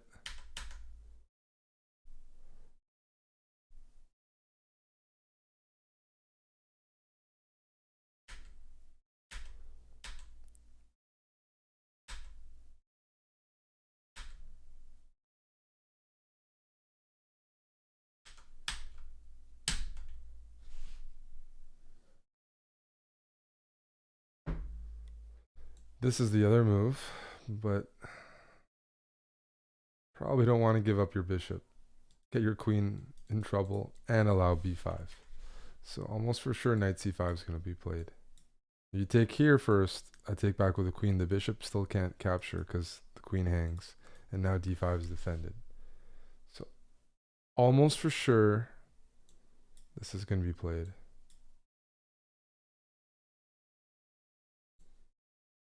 Something like that. Some variation of that order. But we'll wait. I'm not in a rush.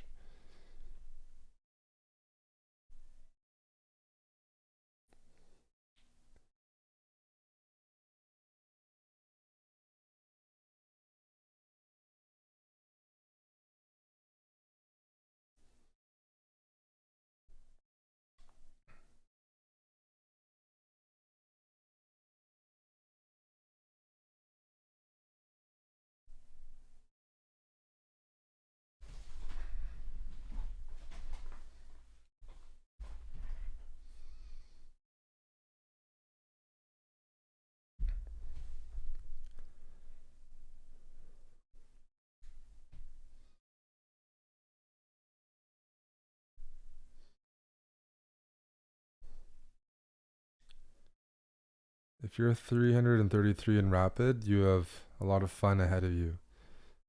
So even though that's low rating, you can pretty much only go up. And you will go up if you stick with it. Being a power bottom, there's some pluses.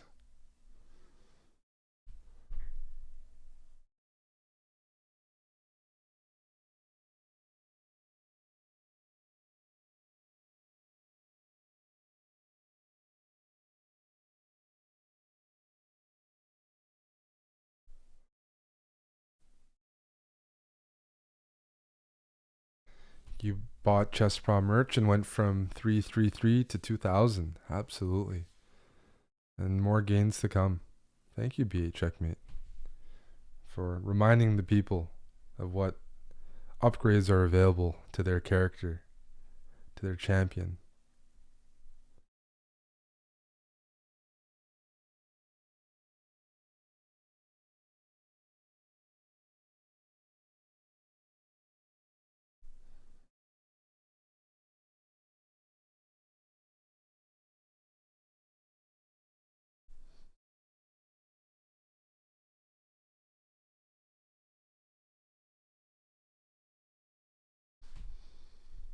Amana's up on time, by the way. I'm gonna like take a picture of this because this is rare. This is unreal. He's down a pawn, but he's up on time. That's great.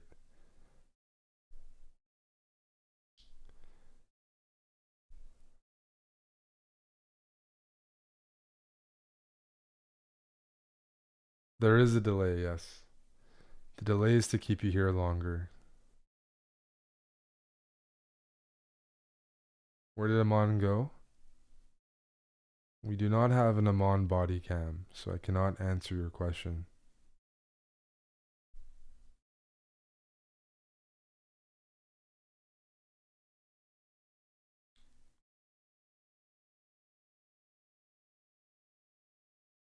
Papa Ick, thanks for gifting a sub to Noble. I don't have one of those Apple things, iTags or whatever. What we do have is just a comfortable, chill setup here. Got the cozy cam. It's Thanksgiving weekend in the US. Got some over the board chess. We're not in a hurry. Just enjoying the moves. But we do need to get more comp. So bishop b3. Bishop takes e3 check. Pawn takes e3. Get the queen off of the back rank. In some position like this, black is down a pawn, but you could potentially be looking at good Good pawn structure. Could play against e3. And not the end of the world. I do see compensation here. This is a pawn up, but it's an isolated pawn. And some of the squares here are pretty weak around it, so I could definitely see black getting some counterplay. I'm happy to hear that, Daxipoo. I'm not...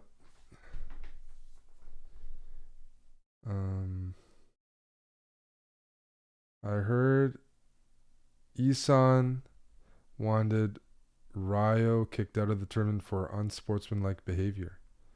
I don't know any US gossip, but that sounds pretty funny to me. Unsportsmanlike behavior. I wonder what that is. In chess, it's very tame.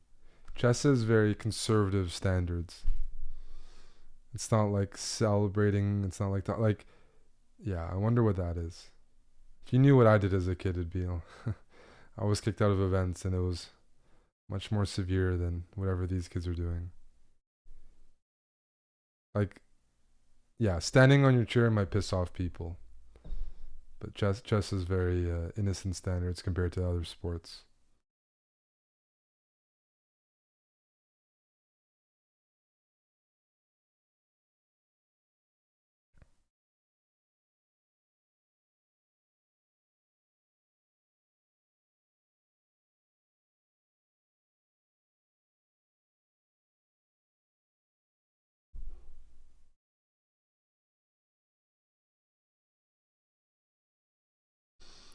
Oh, one thing we did, I contributed at one tournament with a bunch of us. We were trolling around, followed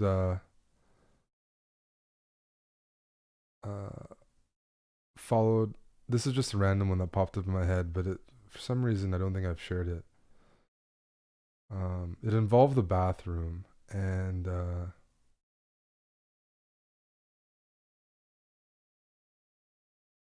taking toilet paper out of the stalls. That was one of them.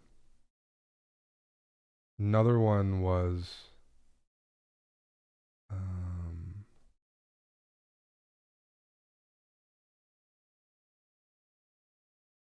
no, wait a second.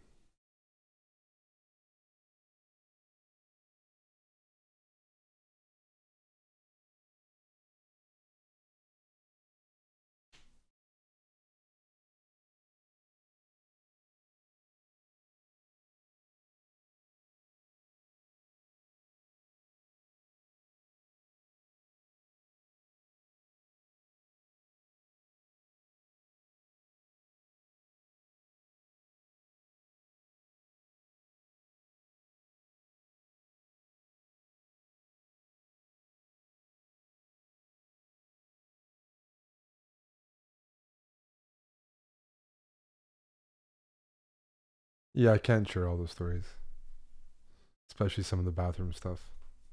It's too early in the day for that, and it's not always appropriate.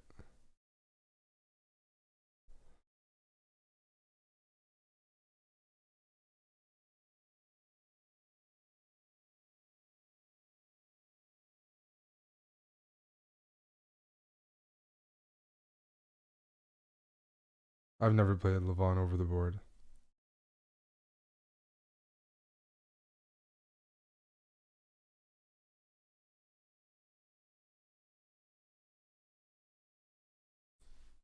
We have some moves. B5, bishop b3, bishop takes, queen b6. Not queen c7, queen b6. I actually don't like that move as much. I feel like the queen should be on c7. It covers f7 better. It prepares knight c5, and the pieces seem coordinated better. But I think Amon went for this to be concrete. But my concern is like rook hd1. Now the knight does hang with tempo. And let's say you go knight c5. I just didn't like this. So like knight b3, a b3, and let's say you just trade everything and you actually win that pawn. I thought this pin could potentially be pretty annoying. But it might not be. It might be just safe for black. And then black might even just be better with the bishop versus the knight. I'd have to calculate more. Queen b6 is more aggressive. I just thought this was flexible. That it defends the knight. You can go knight c5 without any diagonals being blocked. You can still go knight b6 sometimes, maybe knight c4. And then you're just preparing knight f6. With queen b6, and if white doubles, sometimes rook d6 is going to hit your queen. After queen c7, and then rook d1 here. Knight c5. I didn't see a good move for white here. Thought, hey, look, we're threatening this, and then maybe that. We're threatening this. And there's just no tempo getting moves from white. It just seemed somehow.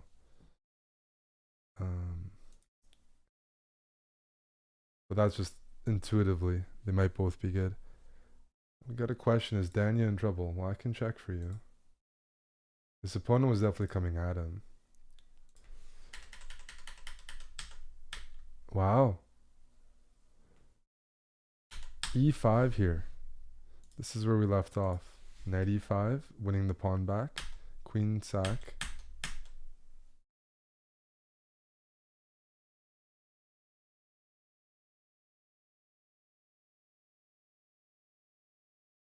Is there supposed to be good compensation here? Because let's just say you throw in d3. I drop the queen back.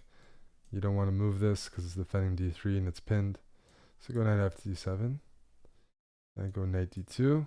And I just try to... I mean, this bishop's kind of out of play. You can try to play really actively. But there are some annoying moves here. Like bishop h3. Even knight f3. No, there's not enough comp here. Eric, what are your thoughts on Dylan going 9 games without a win in daily games? Oof. I had no idea. I wonder if Dylan's watching. That's bad. He's about to lose 10. That might be a punishment. That might be a naked mile. You're tracking Dylan's account? Oh, that's an interesting call out there. That's rough. We'll have to investigate. This does not look good.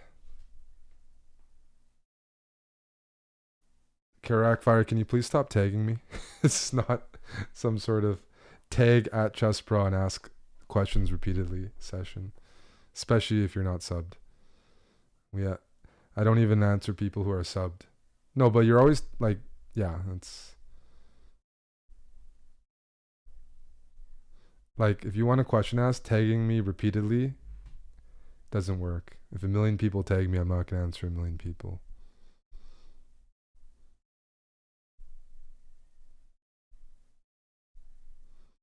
You remind me of, we had a viewer in the past. His name was Frappuccino or Roller Coaster 123.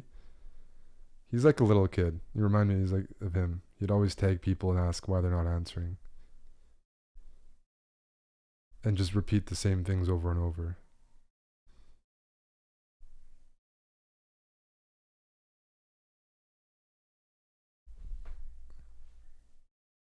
I have no issue. I've never blocked him. No issue with him at all. But he bothered a lot of our viewers. The GOAT USA and Polski Power. Thanks for the resubs. You think it's funny, Chicken Pants?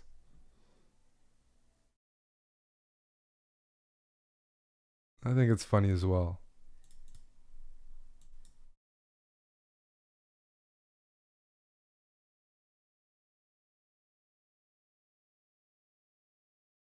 Frapp is a legend.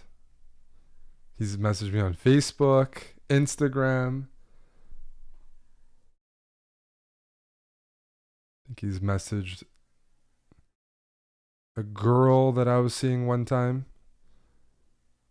which I thought was funny.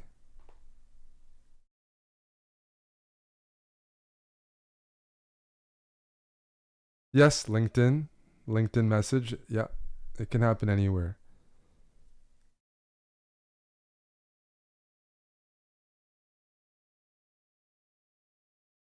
He's messaged lots of people, though. He's good at it.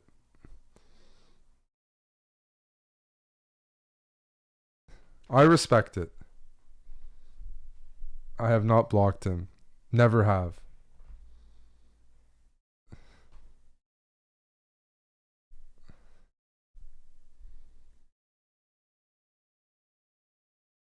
Four-player chess. Thanks for the year and a half. Yes. His reach is far.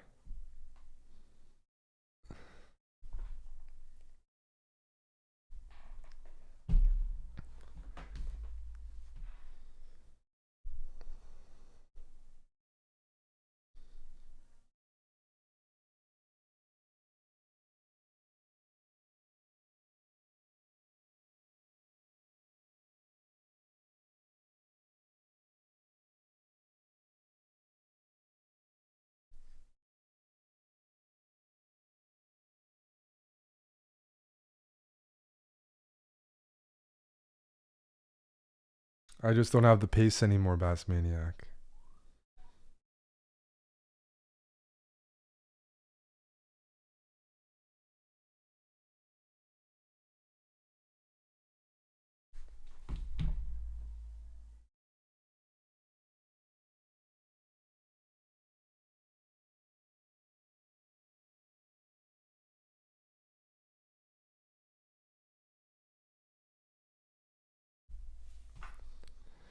Danya sacked his queen, and the problem is you sack your queen. Okay, what's the material count? He's got a knight and a rook for the queen. And sometimes it's like, oh, you get practical compensation. You can complicate things. Yes, to an extent, the pawn on d3 is dangerous, but the problem is white's moves are pretty natural to trade off or like climb back in. So such as like right now there's a threat, then the next move the knight comes in and there might be an additional threat. A threat might even be to just trade pieces because when you have a queen for a rook and a piece, it's like even trading is successful. So knight d7 was played, knight d2, bishop h3 maybe. The game's not over for sure, but he's going to have to work very hard to maintain this initiative because the problem is this bishop is actually out of the game. If this bishop was on e6, so they could go here or even here, that's one thing. But it's not like black is fully set up, to just continue, I don't know, some sort of attack. I play knight d2 and it's like, what's next? I'm going to go rook c1, bishop h3, or knight f3, or even bishop e3 and f4. And the initiative might die down quicker than your sex life.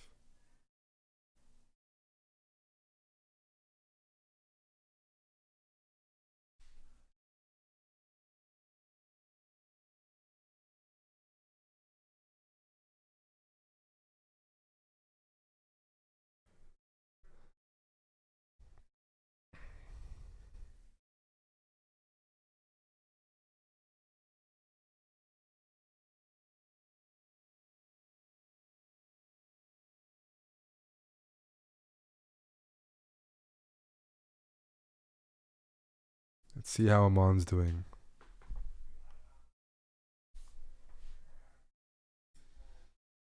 He's up on time according to the clocks from chess.com, and Amon being up on time is a rarity. I'm serious. So this is great to see. He's down a pawn, but if you're down a pawn and you're playing for initiative and comp, being up on the clock is important. It's part of the package.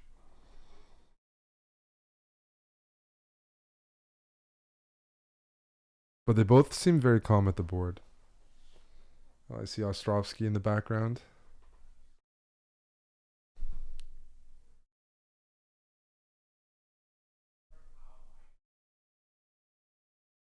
Yeah, knight c5 is normal here. I thought the queen was better on c7.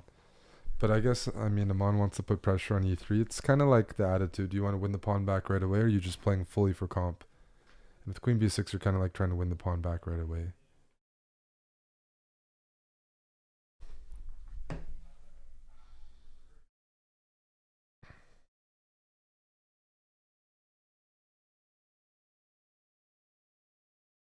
Man, the Lions scored again. Jeez Louise.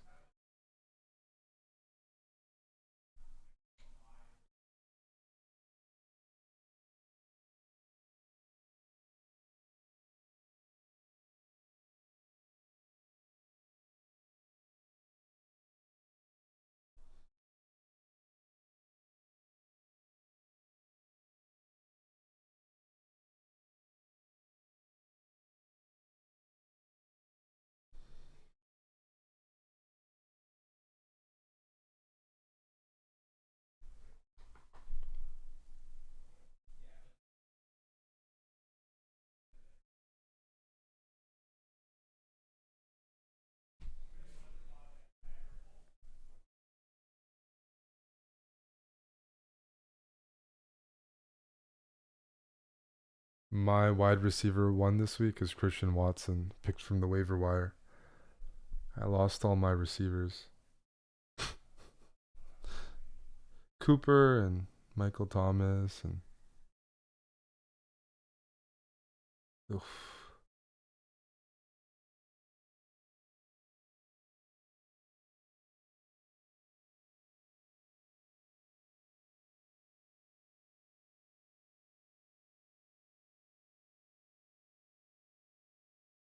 Thomas was always a risk. Yep, that's that's right.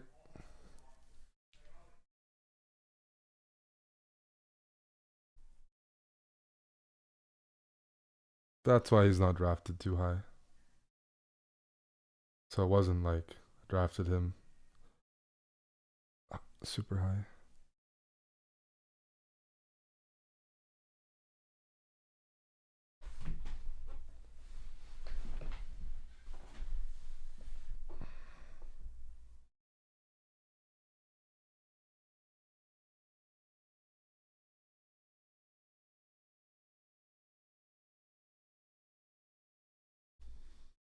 I mean, knight c5 seems like the main move here, right?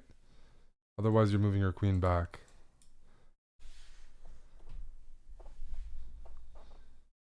But yeah, it's definitely the time of year in football, American football, where you got a lot of injuries.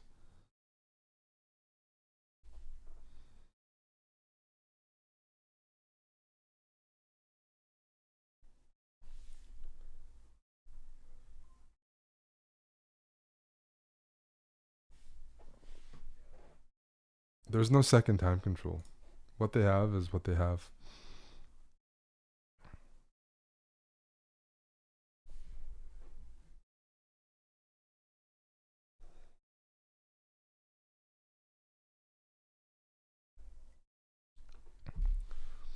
Yeah, chicken pants. You should play Chesterman with McNaster. I hear he's good company.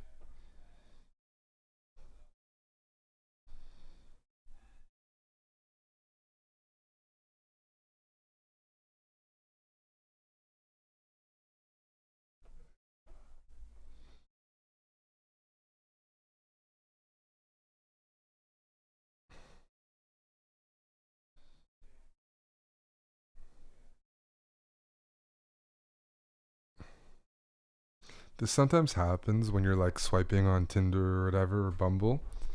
Um, you'll relate if you swipe enough, where it's like you're just swiping really quickly without thinking.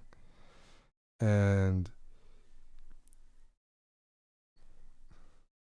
yesterday, I didn't mean to swipe on something on someone's profile, but I did, and you can't take it back. If you swipe left on someone, you can take it back. So you say no to a profile and you have the premium option, you can just redo it. So yesterday, there was a profile and it said, I like fit, kinky, direct, straight guys. And it was, um, she's a trans woman just looking to bang straight guys, and that's what her profile says.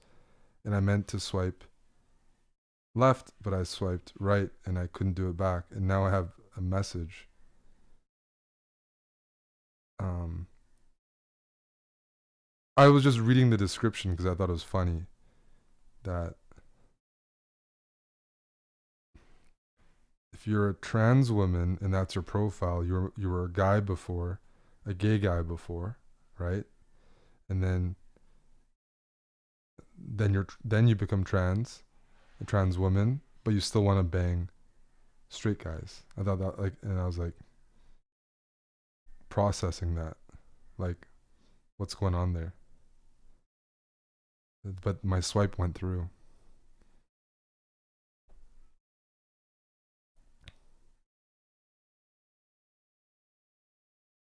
Yeah, it happens a lot though if you're swiping. There's a lot, like, it depends. Some people, but like generally, I wouldn't be. Generally, like, yeah, I meant to swipe left. No, you can always unmatch, but I wanted to swipe left right away because I knew if someone's profile says looking to, you know, hook up with fit, kinky, direct, straight guys, that if I accidentally swipe on that, well, my profile presents as straight, and I am straight. So swiping right on that gives more of a message than usual. So now I feel bad, you know. Now I feel like I got them excited.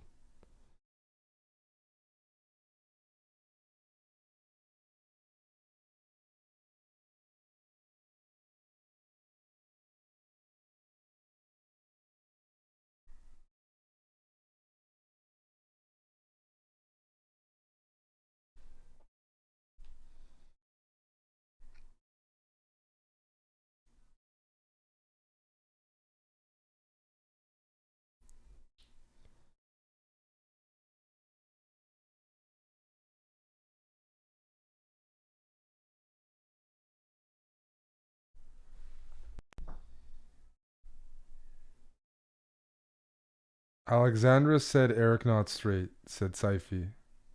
Who? What? When? Where? Why? Where did you read this or hear this?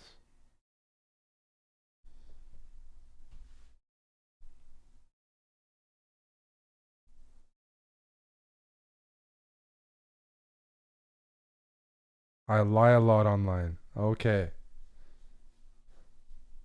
A quick admission. You could have continued the game, but you immediately said you lie a lot online. You could have continued the thread. You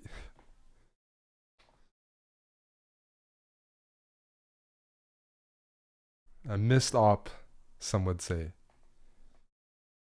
Speaking of ops,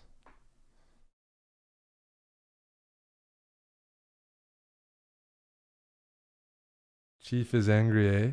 Well, I was hoping Portugal would win by two. Winning by one means I won a bet and I lost a bet, and I lost a bunch because I didn't think Ghana would score 2 goals.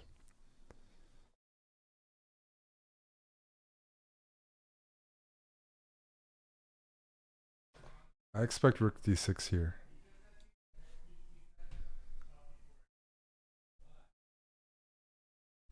Oh, look at that wholesome comment. What was it? Hello from another Canadian just breaking into the chess world. Thanks for the content. Oh, you're very welcome. Go Canada. Canada is fairly overrepresented, not in elite chess, but in chess content. So we're doing our work. We're pushing. I did double on my next bet, which was the Bills. No, it was subconscious. Like I would more likely be.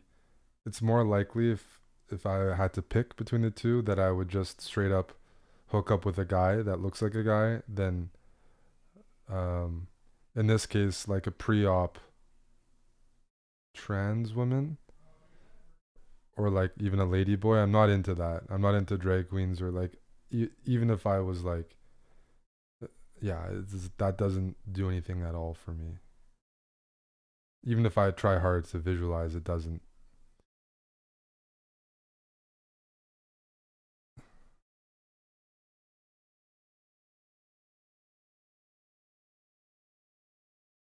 I appreciate when people disclose it on their profile if they're trans.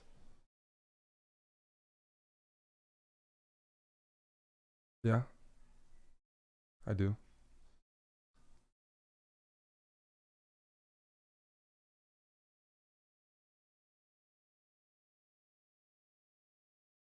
Is this a good clip to watch? It probably is, hey?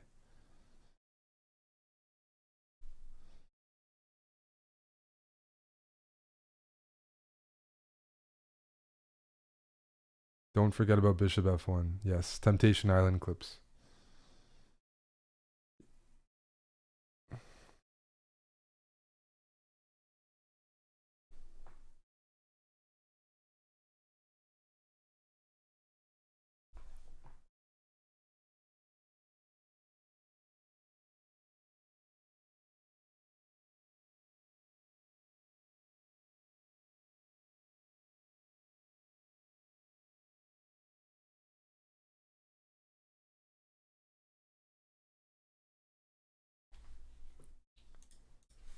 You're just waiting for the next move, but besides rook d6, what do you play as white?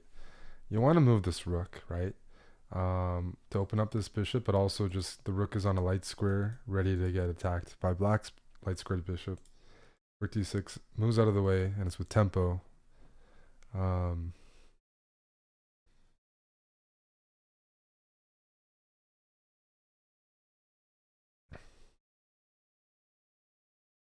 No, Danya didn't have to give up his queen.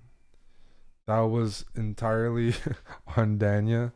He had an urge to give up his queen, and he did give up his queen, but that was his prerogative entirely. And the position did not force it. He likes to attack and have fun with positions, and the urge is strong. It looked like.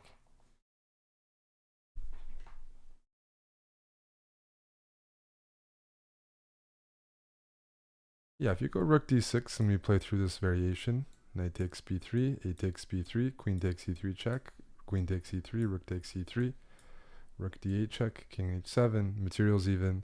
If black can get the bishop out, bishop versus knight, even material, bishop's pretty good. So it's whether or not white can like keep some sort of pressure here, and that might involve rook f8. Rook f8 hits f7 and prepares rook d1 to d8, doubling up and winning material. And this looks critical because here you're still pinned. If you go here, I mean, I take on f7, I'm a pawn up, preparing to double, and white is, yeah, just a pawn up. At the minimum, it's a 2-result game for white, even if you give up your bishop. So there could be some concrete issues with Aman collecting his pawn. And that's maybe worthy of calculation.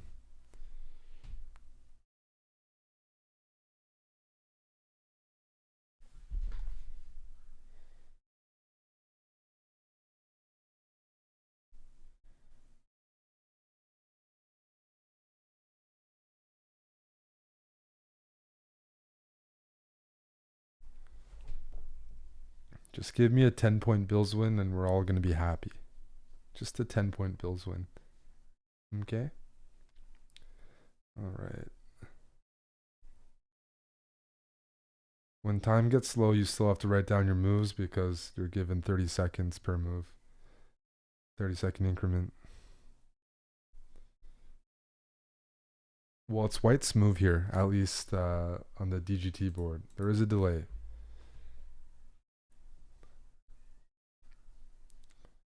Lions ML, you're just getting real greedy there. Real greedy. I like the Lions too.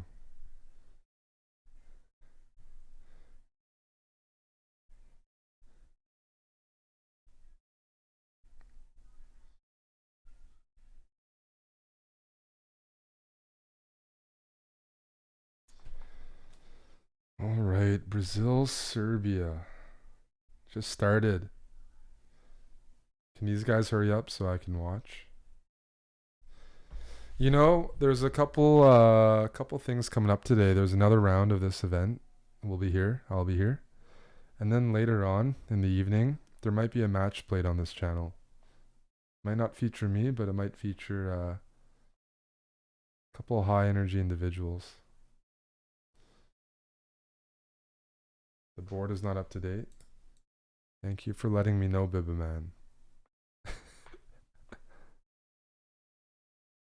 There is a delay command in the title.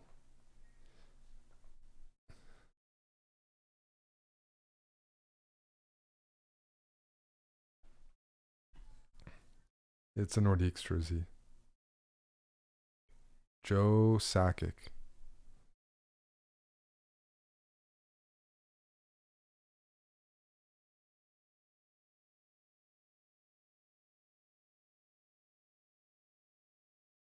It's an electronic board. It's a DGT. Yep.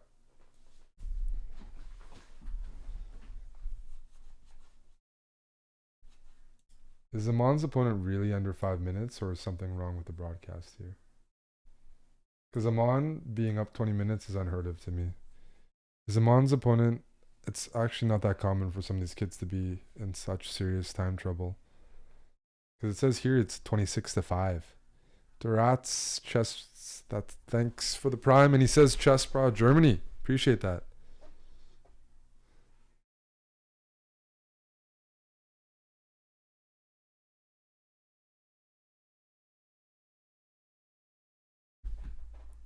All right.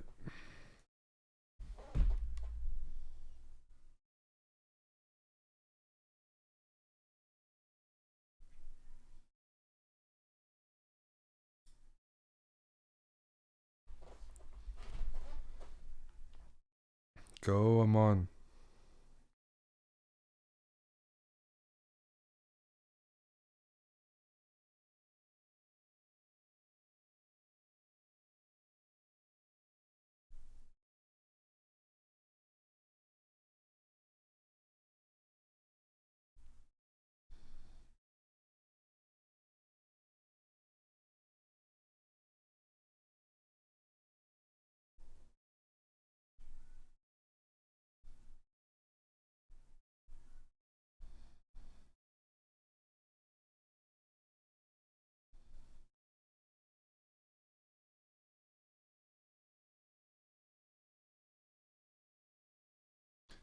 Why am I not playing this? I generally don't play chess tournaments.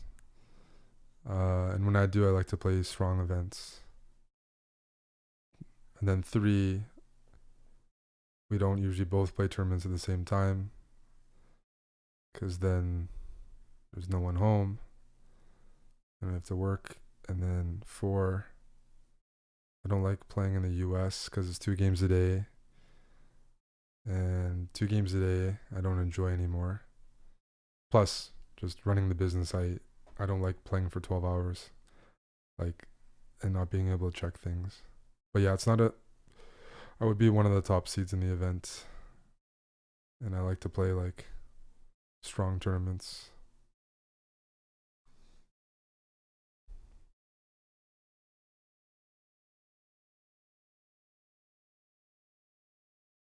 When you play 2 games a day, you don't have time to go clubbing. You don't have time to go to the gym. You don't have time to eat sometimes. You don't have time to go on dates or even explore the cities you're in. So in Europe, I like the European model a bit more.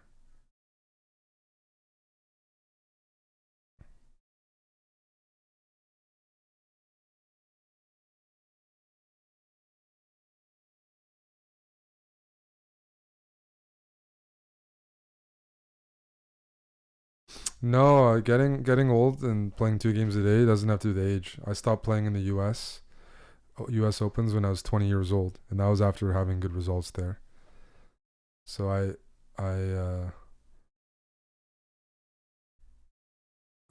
think it has to do with being young actually, like wanting to go out and go on dates and party. I don't think that has to do with getting old. It's probably opposite. It's like I don't like chess enough to just play 2 games a day. I like to have group fun.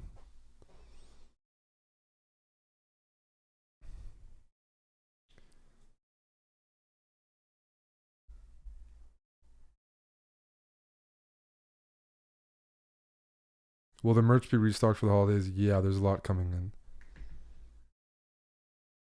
So yeah, I stopped playing. My last Goichberg event was the 2012 Chicago Open.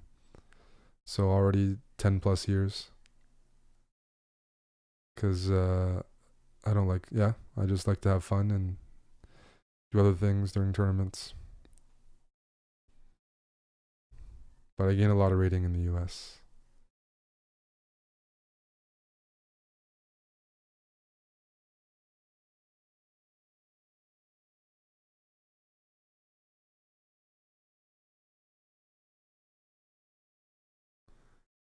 Is the board not updating? Yeah, is our board not updating? What's going on here?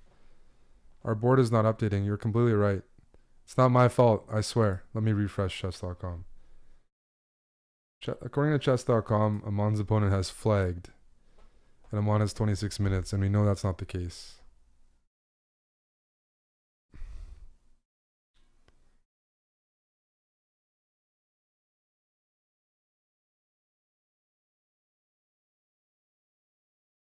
And I'm not one to look at the camera and figure out what they're playing. That's on you guys.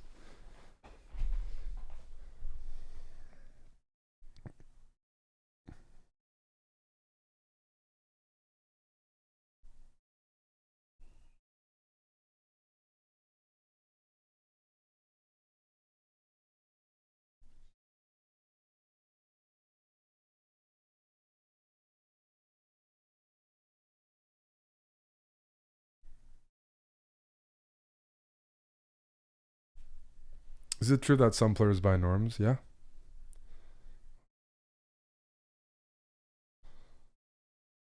Everything can be bought.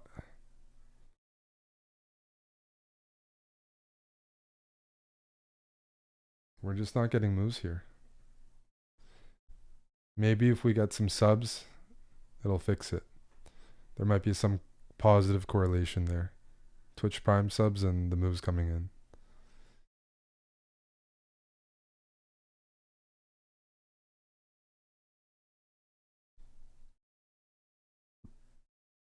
Oh! There we go. Wait a sec. Wait a second. Let's click refresh. Give me the darn moves.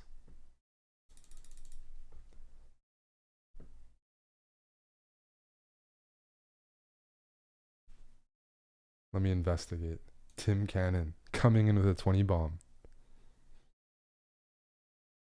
One move for one sub. Wait a sec. Wait a sec. Let's see what I can dig up for you.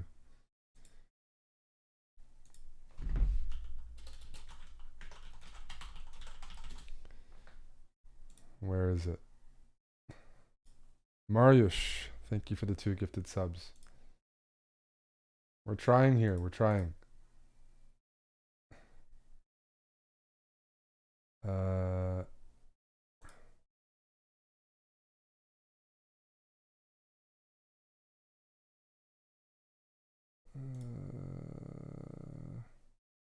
Where are the moves?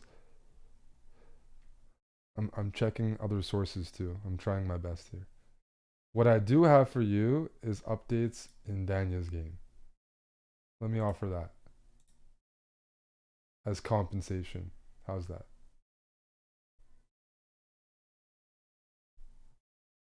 Things are getting spicy here.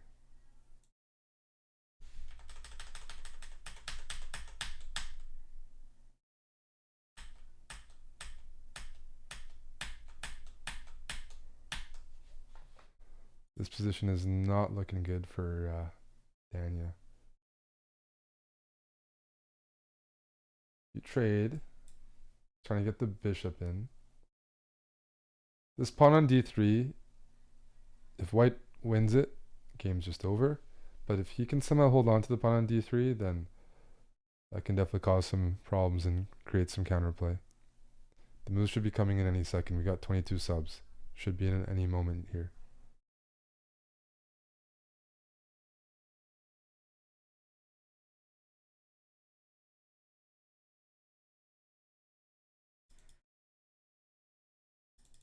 Oh, I have received some more moves due to those generous subs. Bishop, rook c6 was played. Bishop c6, bishop e3, bishop e5, and then f4. Preparing f4, bishop moved out of the way, and knight c4. This is on the board.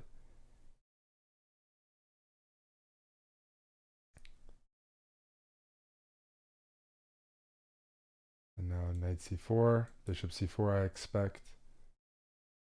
And can Danya's d-pawn give him enough? Unlikely. I like this queen a4 move, personally.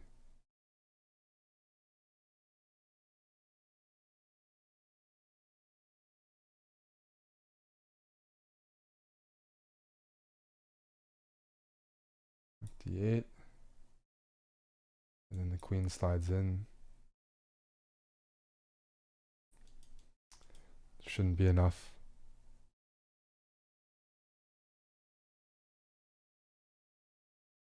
Should not be enough. I don't see how that pawn is enough.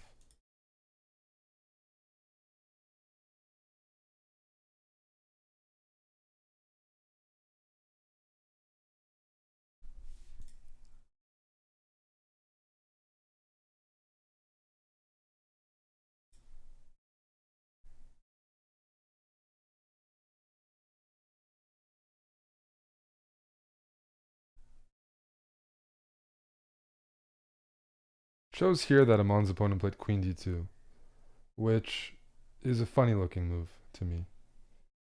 It doesn't look right. Maybe the queen wants to go to d4. In that case, I understand.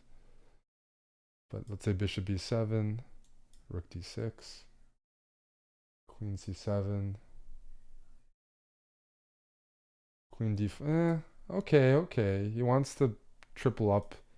I just thought d7 was covered, but so for 22 subs, I can offer you one move in advance. Ahead of the chess.com broadcast, I was able to procure one move.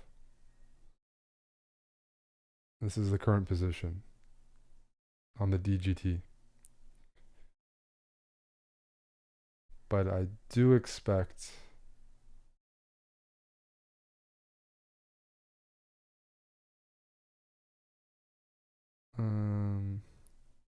bishop b7, rook d6, queen c7 was probably played.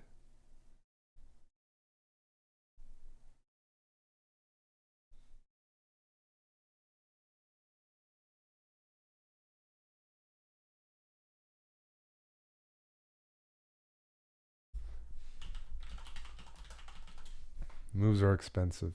I'll try to get some more.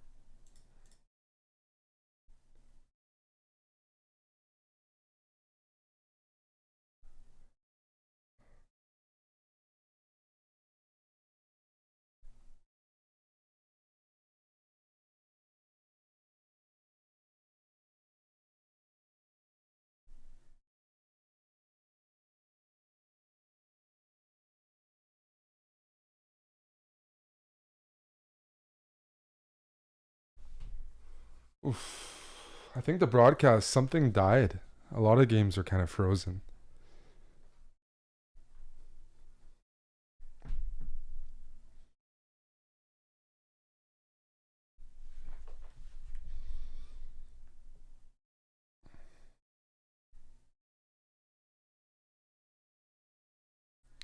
I'm predicting a draw in this game and a win later today. That's my prediction. 2.5 out of 3.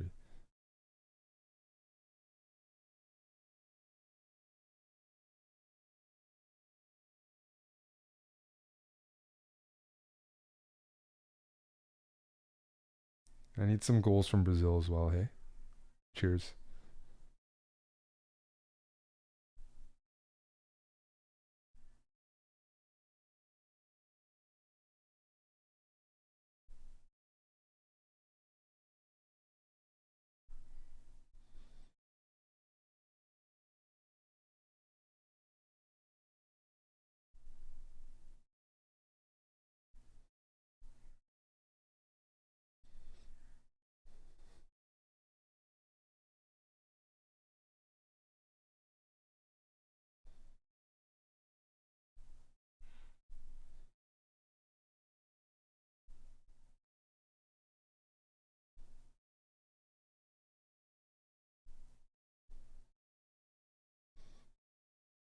They're killing. Oh, we got some moves, right? Bishop b7 was played. Slowly but surely. I think we're on a 30-minute delay now.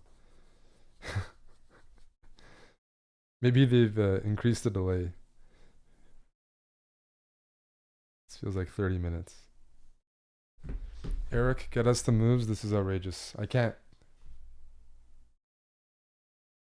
I'm just here to keep you longer.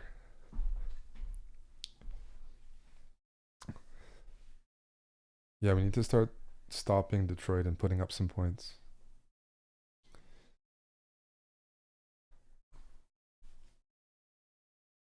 What you're supposed to do, which no one's doing, is follow the DGT board, not the camera, and analyze as if you were playing the game. But that takes too much effort, so I don't blame you. You're supposed to pretend you're one of the players and invest as much time as possible. But I don't see that happening. Instead, you're just waiting for the moves. You're starfishing. We have a lot of starfish here.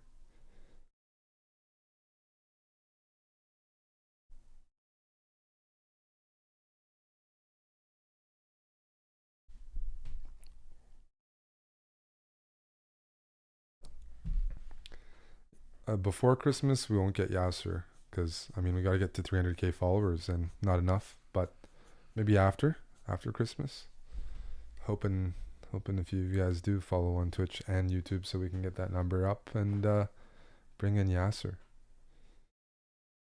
I think Queen C7 can be played first. The knight on C5 is a good piece. I mean, there's some benefits, right? Let's just say Queen C7. They go Queen D4.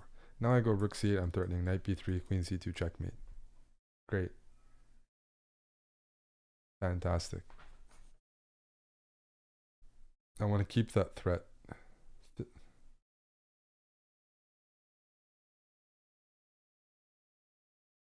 Nothing will populate real time. No. It's a good question, but no. You're stuck here. For a while.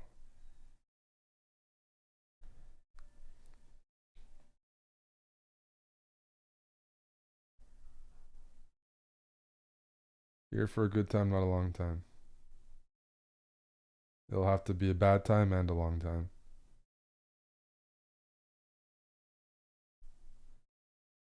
We could watch below deck in between moves. It's probably a dangerous idea.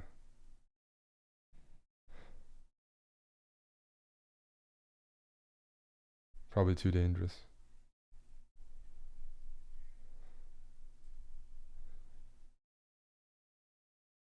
Mon traded. Oh. So another benefit of keeping the knight here is there's going to be certain positions where the knight doesn't trade and it utilizes e4.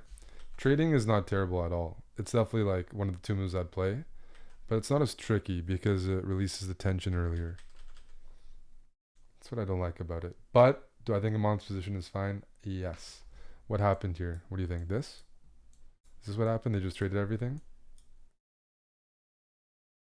Amon's pretty good at rook endgame, so if they're just trading everything, then I say he either draws or he wins. And like, even from an equal position, he's definitely comfortable in endgames. I'm bullish. All right.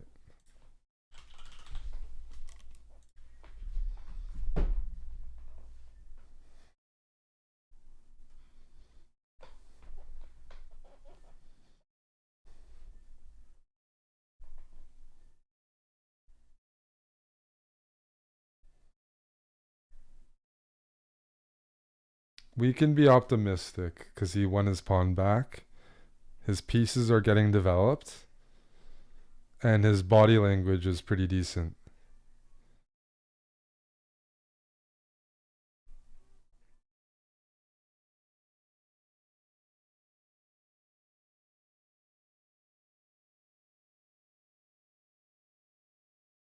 Hello, Twink Time.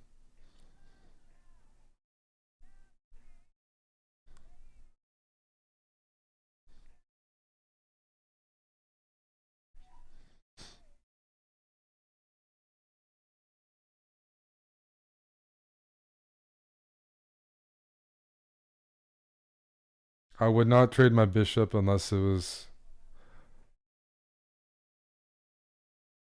profitable.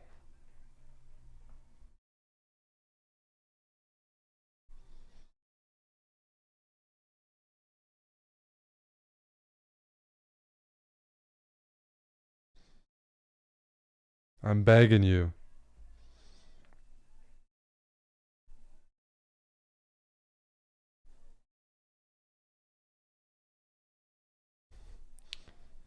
Well, the thing about it is, it's in a hotel, right? What do people do in the US more than any other country in the world?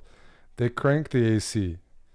Even in the summer in the United States, if you're at a conference or some places, sometimes the AC is like, people get sick when it's 100 degrees outside. So, yeah, people wear stuff. People wear layers. Yeah, Americans eat and they love their strong AC in hotels. Song requests are, I'll give you a discount, $10 instead of 15.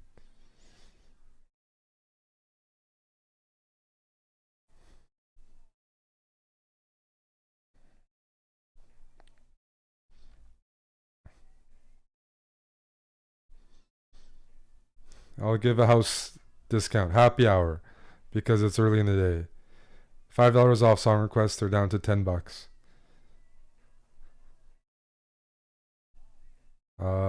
TW, thank you for subbing. The song, it can be up to 5 minutes. I can always veto it, obviously.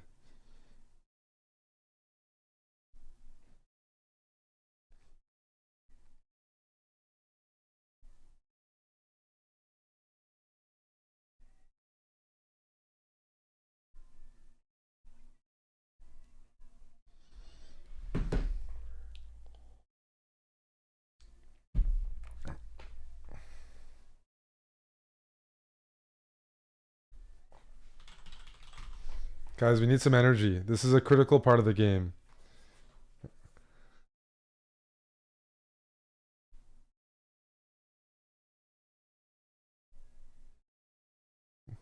We're gonna get a rook endgame here. We're gonna need some king here. Trade, then take on f3, then go for these pawns, and then push, and we win. Sunseeker, thank you.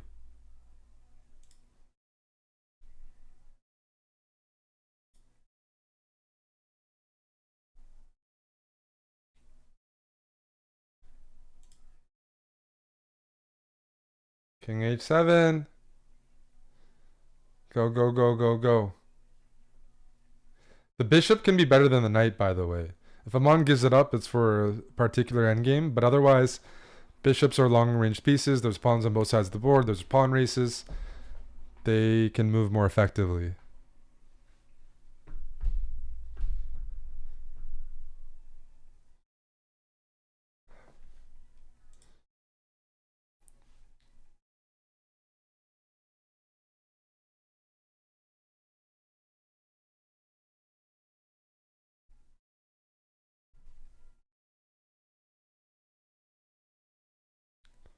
Danya is winning now. Incredible. Well, he kept the pawn on d3, I assume, because that's where the source of the counterplay was. Yeah, we have a big delay, hey? Jeez Louise. Amon's good at endgames. I want to see it.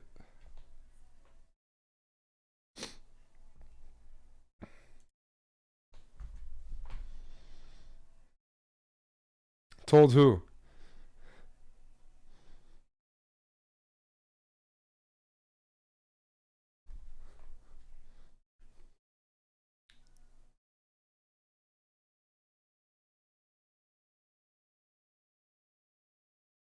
Danya swindles OTB like hell? You're trying to tell me that? When Danya and I have played multiple times OTB for years?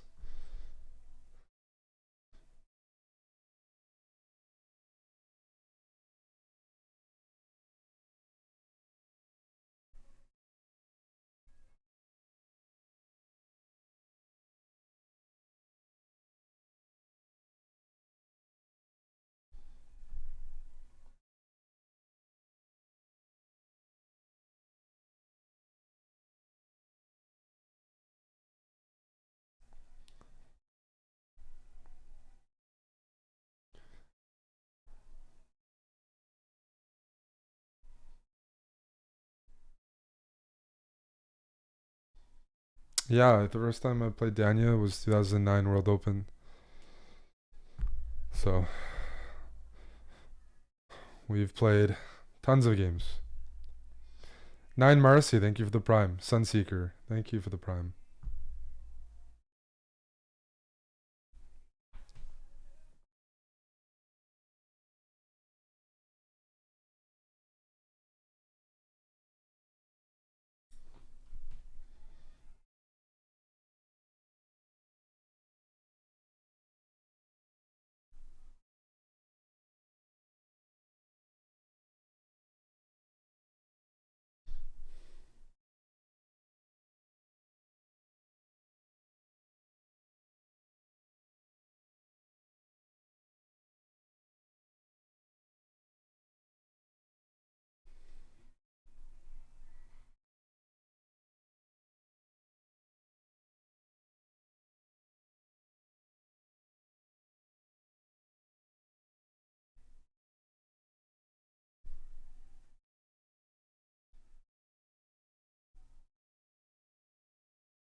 Usually, I mean, we'll wait for the moves. I'm not in a hurry. You guys might be in a hurry. I'm on the delay. I'm chilling here. But Amon's generally good at endgames, and the way the game is going, he recovered his pawn, and he's improved his position a lot. So I'm feeling good so far. And now we can check on Danya's game, where something happened to the D pawn.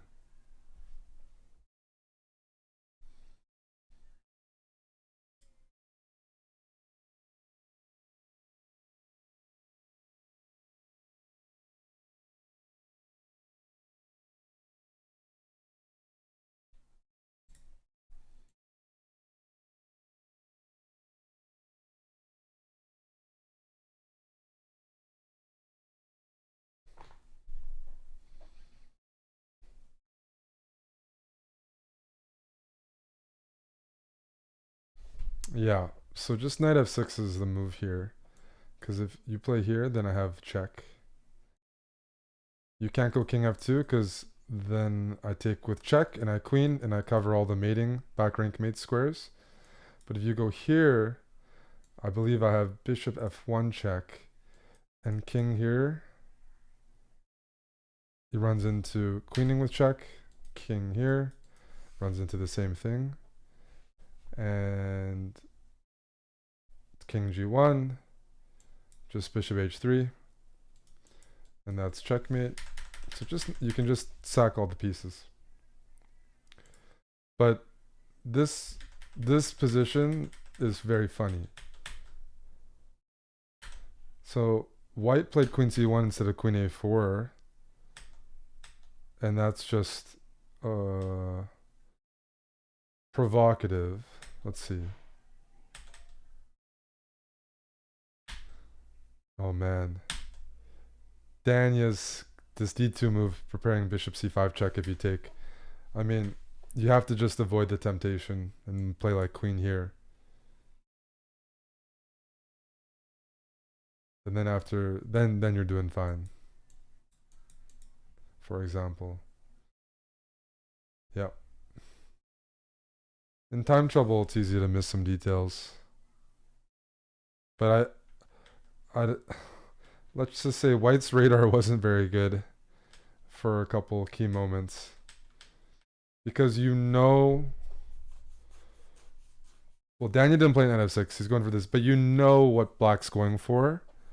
So to allow it when you kind of like should be able to see it coming is a bit worse. So because Danya didn't blunder his queen, he sacked his queen. If you know that, you know they're kind of playing for something, you know.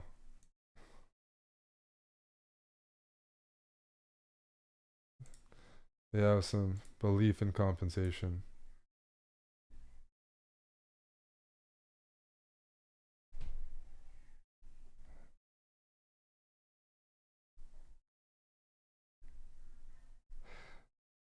No, don't look at the engines when you look at those imbalances. Got to look at other things. So, rook e1 is on the board on the delay. I'm saying, like, if you trade and you play this endgame, it's 5 pawns each, knight versus bishop. Bishops are often better in open positions. White has 3 versus 2 on the queen side, potential to create a pass pawn. Black, on the other hand, 3 versus 2 on the king side, potential to create a pass pawn. I would rather have black here. Materials even, and you know, if I had to pick, yeah, it's still closer to a draw than anything, but black has the better structure, usually the better minor piece, and it's the best position Amon's had all game because he was under pressure earlier. So I just feel pretty confident. What I would do is just push these pawns as far down the board as possible. If this knight has to stay defending that, I'm real happy, and then bring the king in as well. Yes, you can push this pawn, but only so far. So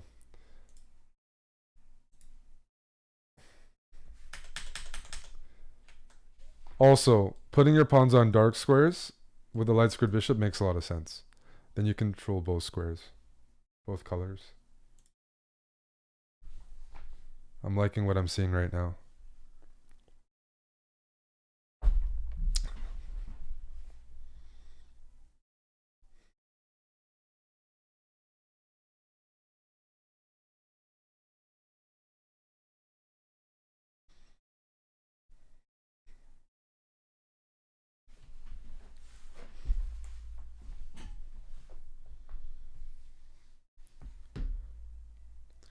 You think Amon is losing in the live position? For Amon to end up with a losing position from this would be a massive disappointment. Because to end up losing this as black, that requires a blunder, probably multiple blunders.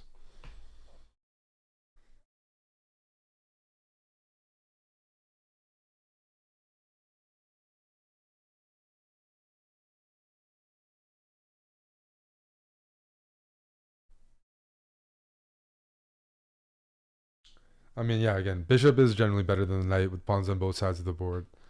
But I think at the minimum, this black should not have a problem holding this. Unless the knight, Amon gets tricked by like a knight fork, which is possible. Something bad might have happened. And I'm going to wait to find out.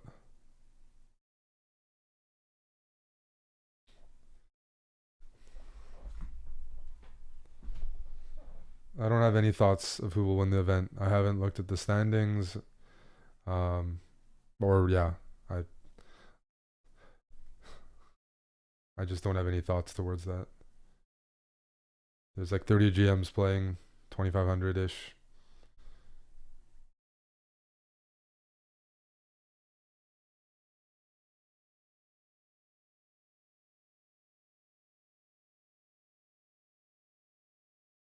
Whoever the top seed is, I'll probably just pick that. I'm trying to figure out how there's pretty far advanced pawns for white in the video. I'm trying to understand. Something looks off to me. Colby might be right. He said something looked bad for Amon. I mean,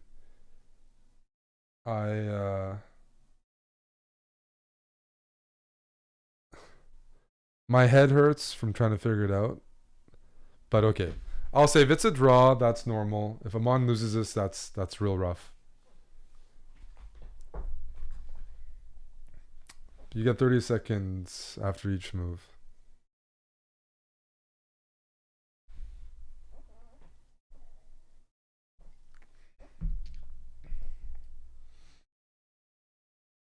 Yes, these are rated games.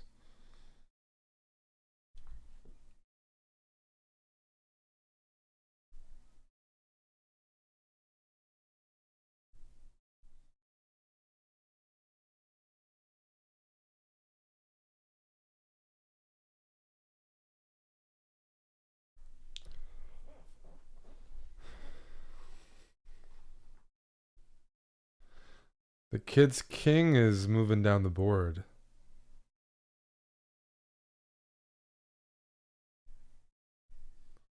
I don't like seeing the king move down the board. That's a little scary. That's a little monka, as some would say. Monka-esque.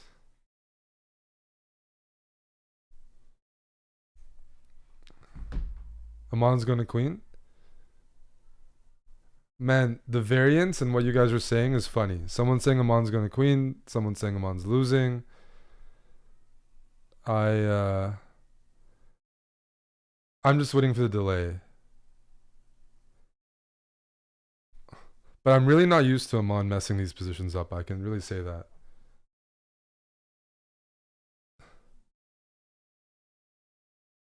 I'm going to stay on Team Amon here. He's either going to draw this or win this.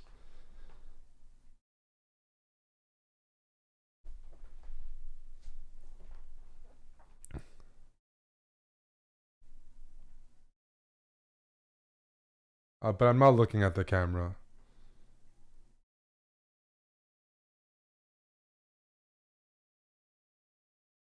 Wait a second. If they're both queening, the kid looks very confident. That's true. Uh-oh. Uh-oh. This is scary.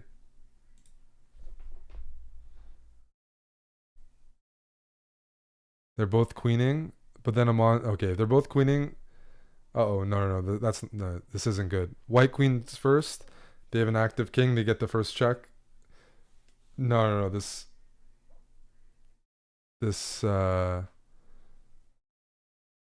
objectively, this is probably either drawn or winning for white. And I.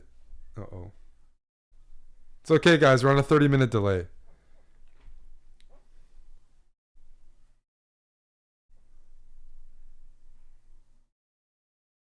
No, I'm gonna have to enforce it. I'm gonna have to take off the cameras so we can sweat it together. Gonna have to blue ball everyone. No more cams. We're just gonna have to look in the dark. No, I'm serious.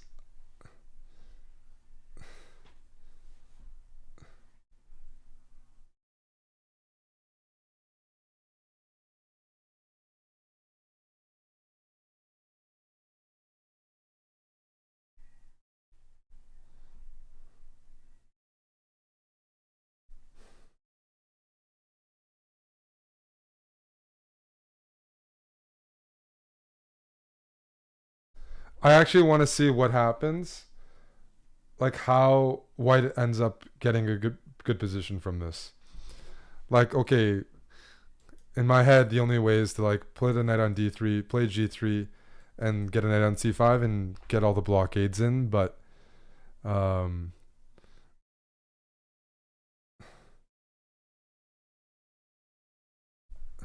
if I hide the board too, Amon can't lose. Exactly.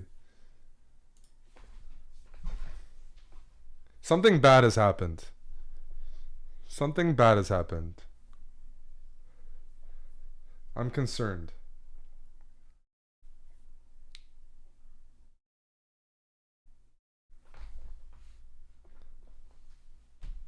No more cam.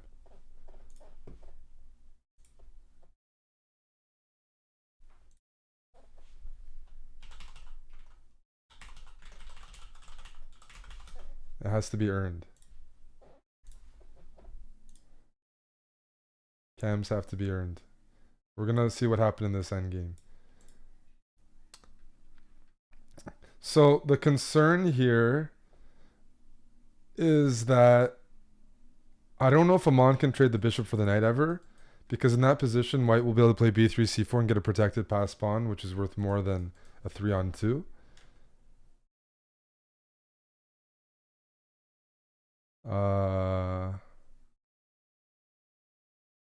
And like you can't trade.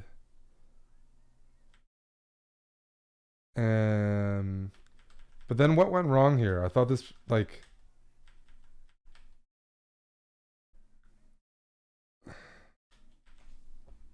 bring the king in so that g3 can be. Let me analyze this.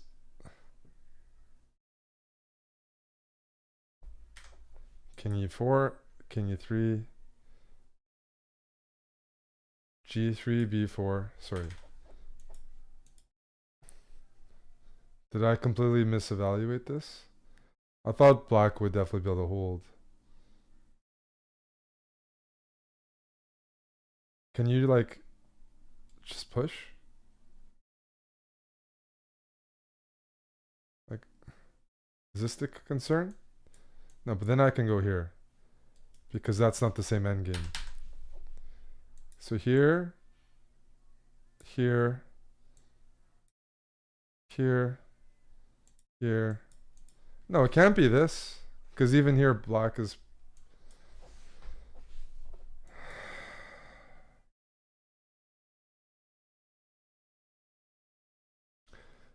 Okay, it's tricky. I can see the issues with the position.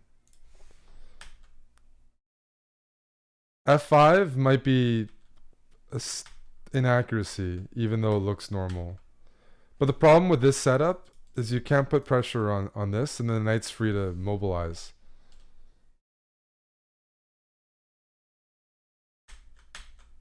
Wait, Amon traded? Okay, so okay, so wait a second.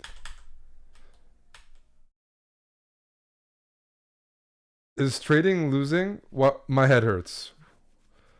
So I was saying, like, generally a protected pass pawn should be better than a 3-on-2. Okay, let's just play it out. Let's say Amon played king d5. Check. No, but here he's going to be losing. King e3, and you eventually have to concede. So wait a second.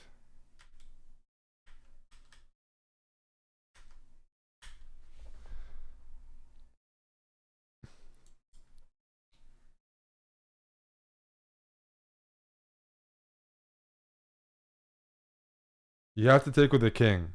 Then what you do is you use this to distract. So here you take, they take with a pawn, and you sacrifice 2 for 1 here, and eventually win these pawns. Yes. Yes.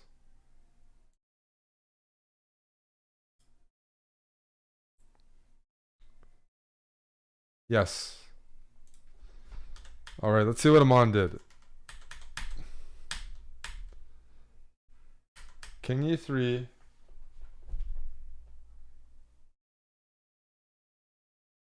Oh, wow. This is a critical position. King d5, b3, and you get c4. The problem is we can't take back with the pawn. So Amon probably played king d5. Because if he goes f4, he probably looked at this, and he thought this was losing because of b3 and c4. He doesn't get to take with the pawn. With the king, I mean. Oh, shit. Wait.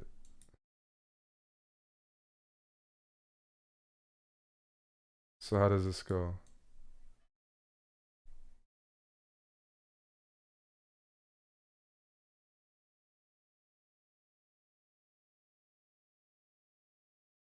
Here, and then we just push.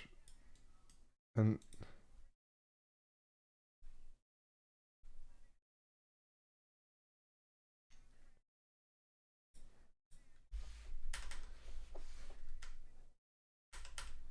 no, but this is like hard to play. I'm on blunders with this. Because now c4 is losing. Because your king can't go over here. f4 takes king here, and now you just have c5. Oh man. Amon's losing. This was like fine, but one mistake here and it's over. b3. And you're out of moves here for black. You got to move here, and now c4, and you can't run towards the queen side anymore. Oh man. Oh man. The thing is, that's just calculation. But like low on time, it's not necessarily like endgame understanding. You can drill all the endgames you want, but you have to. There's still some very concrete parts. Oh man. Jeez.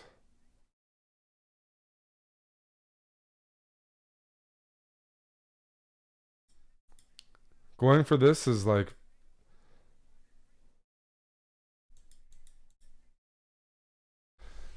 I get it. The music is tilting. I'm on. The game's over. We're gonna figure out what happened.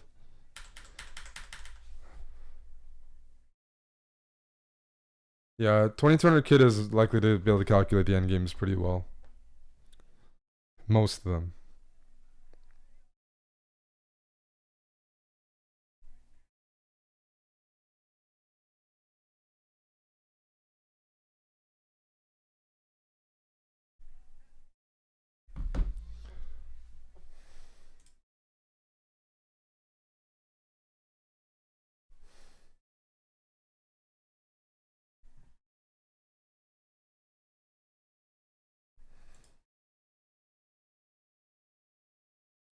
The video's gone, by the way. Amon left the Zoom call. Sorry, are they just...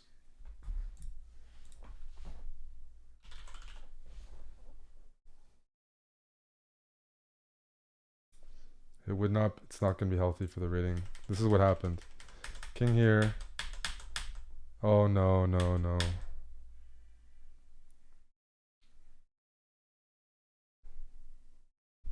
C5 check.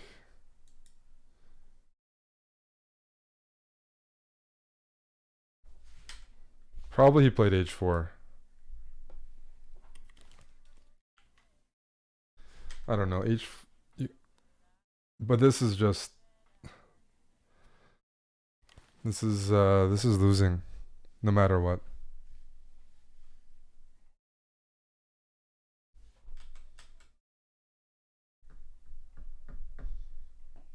You can't win these spawns, and these spawns are about to be picked off as soon as your king gives away opposition.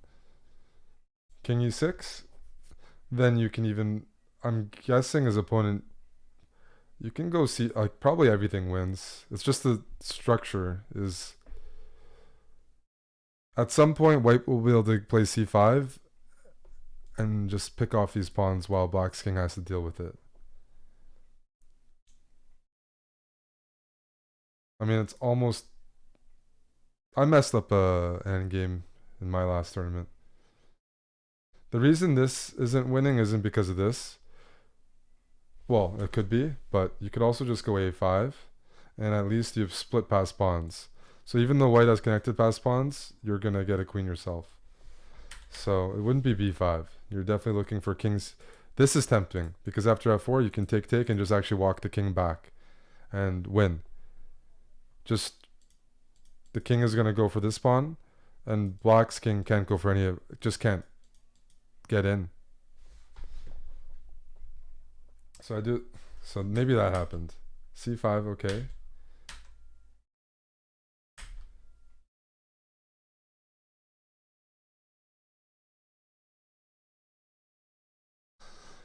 It's rough because this is a protected pass pawn. It's a protected pass pawn.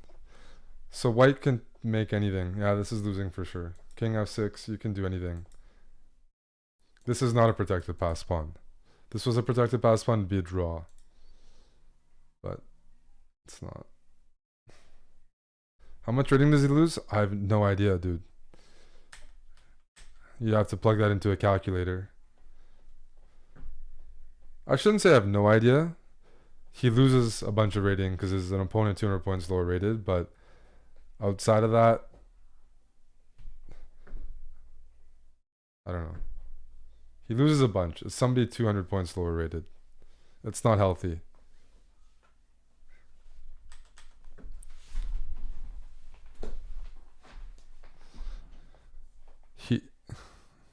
Yeah. When you lose to someone your exact rating with K10 and FIDE, it's 5 points. So if we try to calculate, probably he loses 7 points. Around 7. But the decimals matter as well. So, and I don't know if it's up or down off the top. But 7 points is a lot, actually. He loses the same amount of his rating as he would gain if he were to have beaten a 2600 GM. Yeah.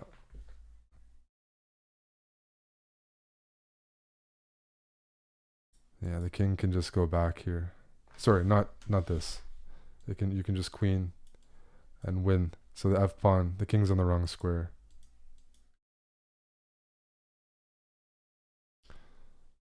Oh man.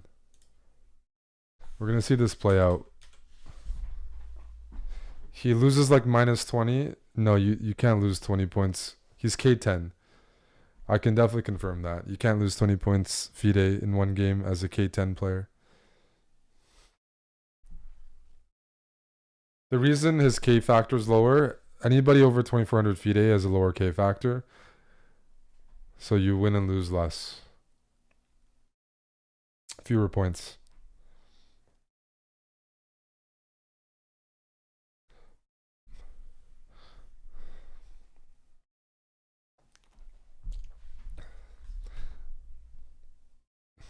Also, it means it's harder to gain the rating back too, so.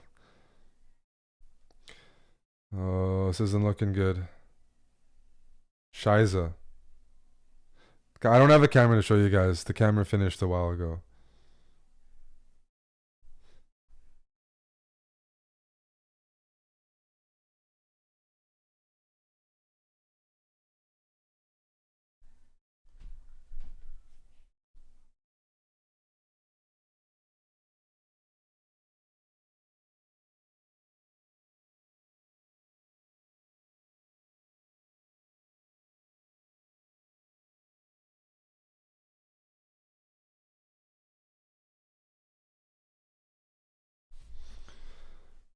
I think what happened is check, check, and check, trading the queens off, which is very nasty. It's not looking good. Sag. Uh-oh. I'm just guessing. Trades the queen off, and then you're just up 2 pawns.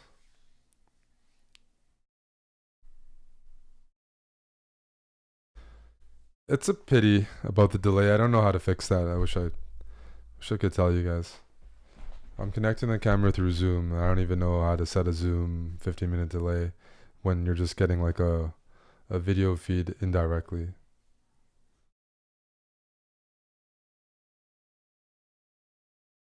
All right, it's official. Aman resigned here.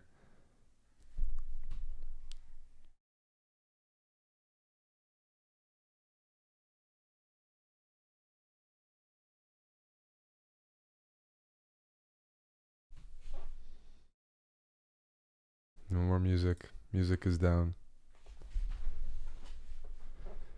Oof. I can say that that's a particularly crushing or disappointing loss. Like, he's going to feel worse because he had an okay position and he just put the king on the wrong square, let's say, in the end game.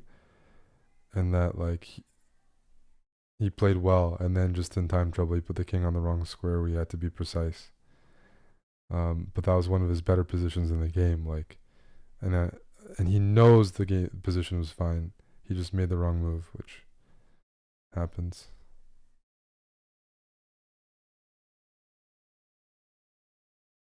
Oh, that's a rough one. It's a rough one. Aman won yesterday, so he's 1 out of 2 after this loss. And that means he will play down again this evening. And we're going to see.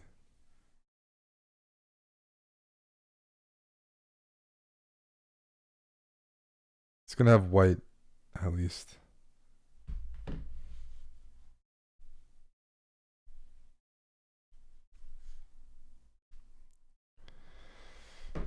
Oof. The Lions scored. Oh my goodness.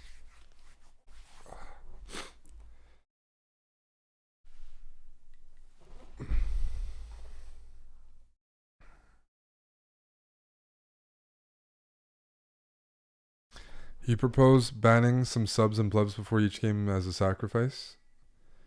Might have to consider that. Maprail, 5,000 bits. Thank you, Maprail.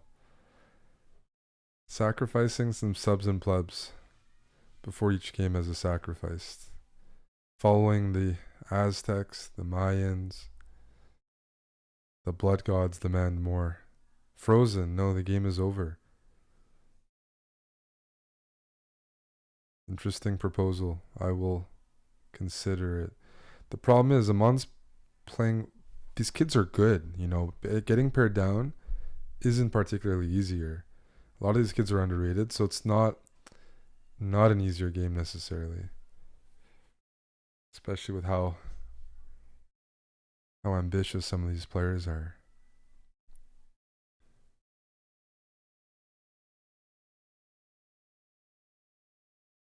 Well, the next game is at 6:30 Eastern.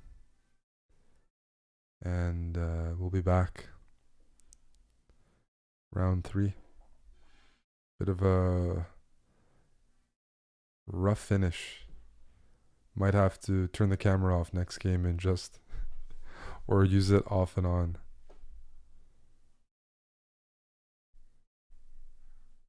But Amon won't get paired with a wounded GM because he is a wounded GM, and the pairing system won't pair you with someone around your rank. He's probably gonna play at 2100 again, or 2200. Maybe 2200. It'll be stronger than yesterday's opponent. He'll play somebody with 1 out of 2, and yeah, 22 or 2300. So you know what? It's funny. He actually won't play necessarily someone much lower rated than this. Probably, yeah. Because 1 out of 2, if you're lower rated, means you probably upset someone. We'll see. But, yeah. Again, the problem with this calculation is it takes away your confidence. You play a good game, you have a good feeling, you know what's going on, but you still lose. Those can be very frustrating losses.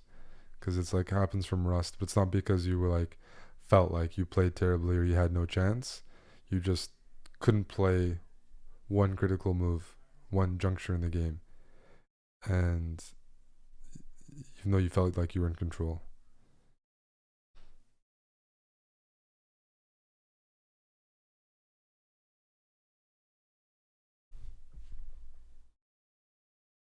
End games are super tough, especially in classical. Well, guys, unfortunately, that's a loss. I'm going to take a break because we have another game later, and these are some pretty long days. Especially waking up early for soccer, but hopefully we can get back on the right track. If you can win tonight, that's 2 out of 3. Then he'll just have to just to win tonight, and 2 out of 3 is not so bad. It's a strong event. The kids playing are super strong, so you can, if you 2 out of 3 is like if you drew both games today, which wouldn't be terrible. One way to look at it. I don't know. The next game's at 6:30 Eastern, so 3.5 hours, and we'll save our energy for tonight. We'll refresh. We'll rally. Sounds good. Sounds good. All right. Bye for now, guys. Thanks for hanging out.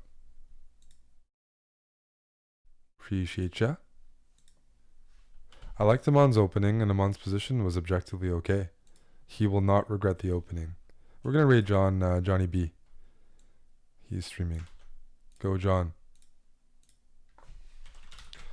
And yeah, see you guys in 3.5 hours. It'll be a relaxing over the board stream, hopefully. Sound good? Thanks for hanging out, though, once again. See you in 3.5 hours. Bye for now. Round 3.